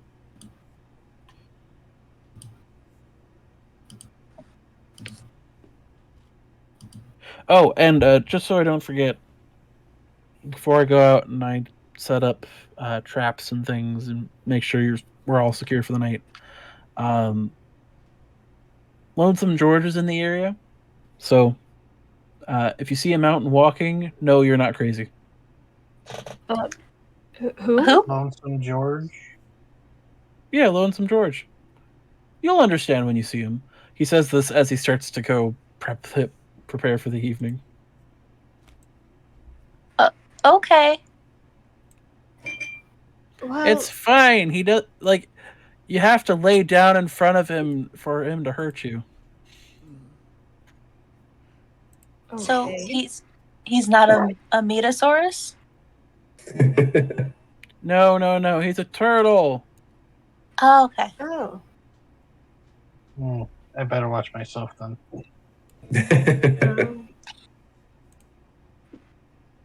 Well, I generally consider that over the millennia, I've gotten pretty good at taking things in stride. But I must say, that entire conversation left me with many more questions than I had before. Yeah, this has been a lot to take in, that's for sure. That was a strange little man. He was real, right? Like we all saw him. Yes. Okay. Yes. Do you Yes. experience hallucinations often? Should we be worried about that? No. I am thankful at least that we know there's other people out here. That is good. Yes. The He'll fact that there weren't. Sorry, what? I don't have a whole lot more planned for the evening, so feel free to do whatever banter you need to do. Yeah. I think we were going to. The Meziv is like, I said there's not many or any other floral sentient here.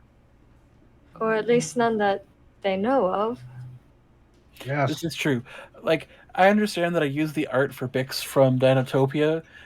Bixus is the country cousin of Bix. He specifically avoids people.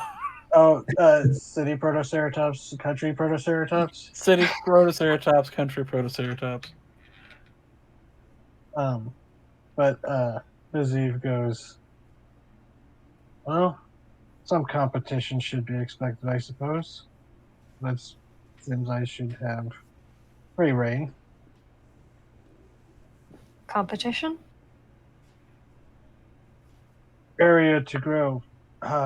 From what I can gather of archaeological digs, my people, our lifespan is, we are a mobile species for the first few centuries before we grow large enough and we seek a place to take root, and then we produce seedlings.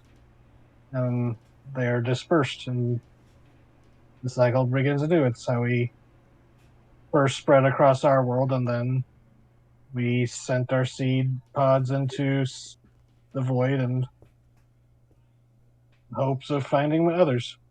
My people did, but from what we can gather, having an invasive xenoflora manifest in a world already rife with tensions did not help things, and they were burned away. I was the last. But from what I can gather, that's not the first time it's happened to my people, so maybe I am just the first of the new growth. Maybe Even so. This still, world is that much better than the previous I was in. Much better soil, and you can see they've burrowed themselves in pretty good into the dirt. well, I'm glad that there's at least a silver lining for you being here.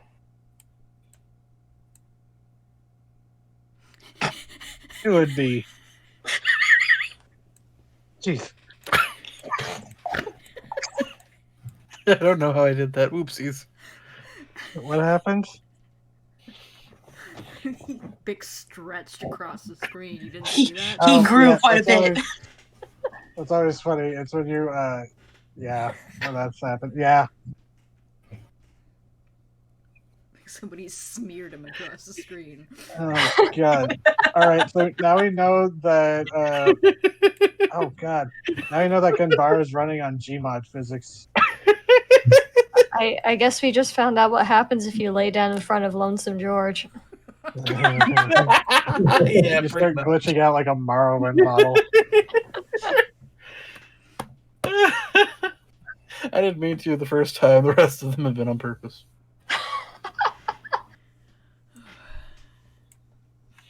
Alrighty. So you guys retire for the evening. Bixus sets up his stuff and plops down to do a watch. Does anybody else wish to do a watch?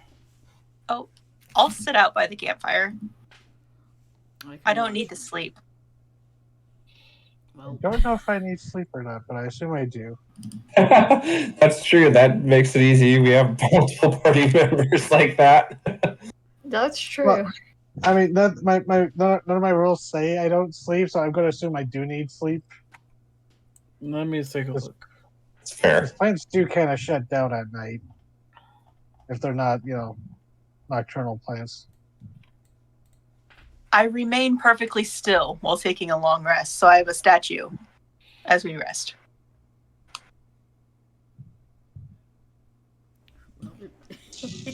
Alright, You don't let's need see. to sleep, then.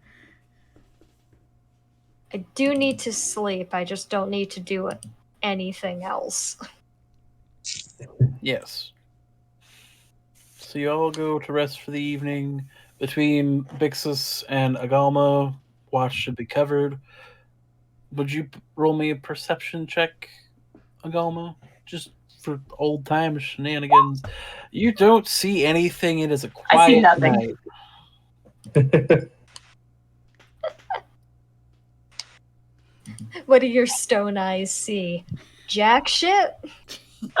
Okay. And the way I'm imagining in the tent separation, it's like Laudeman and Piv, or what did I say, Piv? Piv. I am Phi. I don't know. Where did Piv come from? No, who the hell is Piv? Yeah. I don't know. Write it down. I don't know. We're Okay, gonna that's find my out. child now, Piv. Piv. Yes, Piv. so it's Latimer and Phi in one tent, Meeves and Yarnock in the other, and Yarnock is like stretched out on her back, snoring, with Piv just like draped on top of her. Meziv would probably be sleeping outside. They like to be rooted. Yes. Yeah. So it's just one tent for the lizards, one tent for everybody else. Well, yeah, from the size of them, the lizards probably do need one tent to themselves. Nope, that's the wrong one. I'm just picturing old man Phi curled up like a dog. It's like tail wagging. Yeah. Little paw twitchies. I'm hiding in a tent. Got it. Is it going to be like how, like, when my dog that passed away last year, when she was, like, super old, it's just looking at it, it's like, less than sleeping, it's like, you breathing? Okay, good, I saw your chest move. Oh no. Yeah. Hey, yeah. Hey laddie, is that a concern that he has? Sharing a tent with this visibly very old dog. Nah. Okay. And you all have restful sleeps for the most part. Yarnock, you dream of just running through the forest, no hold back. This is paradise to you in a way that you didn't have words for previously. He's having the best for- time ever. He's having the best time ever in his dreams, because why not? Maziv, you have a good rest as well. You think about your home, the researchers you left in, that kind of pop up a little bit. But it's also strange that in your dream, instead of the dying husk of a world you left, it's green and vibrant and alive. Much as they probably jumped many times before. Yes. But it has a more, it's not as like green-like quality where it's like, oh, you're imagining things green and flesh. It's now you have an example. Now you've seen how a world alive feels like. So it just feels all the more real to you. Oh.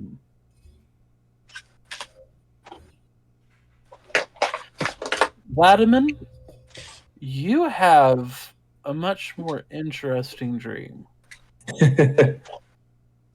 You kind of like find yourself above the world in a sense, and you can see the hand-drawn map almost presented with the conservatories glowing. And the voice of Apollo reaches out to you briefly and goes, in these places lies the pieces you need to find your cure.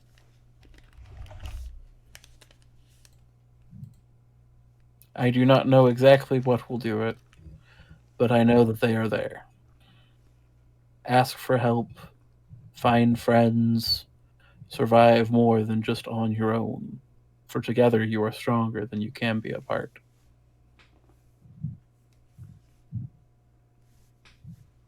And then it's the Sleepless Void.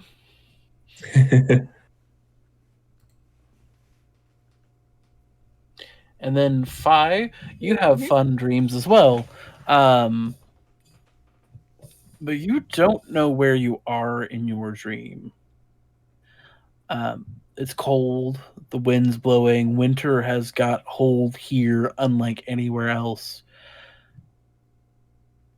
And you hear a faint sound of crying amongst this snowy forest of sorts. That doesn't bode. Do you say that aloud in the dream? You know what? That's really funny, so yes. You say that, and the crying stops almost for a bit, and you see the snow lift partially, and like the dream starts to fade away into that same nothingness. But you get a glimpse of yellow and orange, tinged and covered in ice, and a hand reaching out before nothingness hits you. Agalma, you don't dream, so you just watch a wonderful world. Because you don't sleep. Mm-mm. But you don't have to sleep. You can sleep. And that's where we will end it.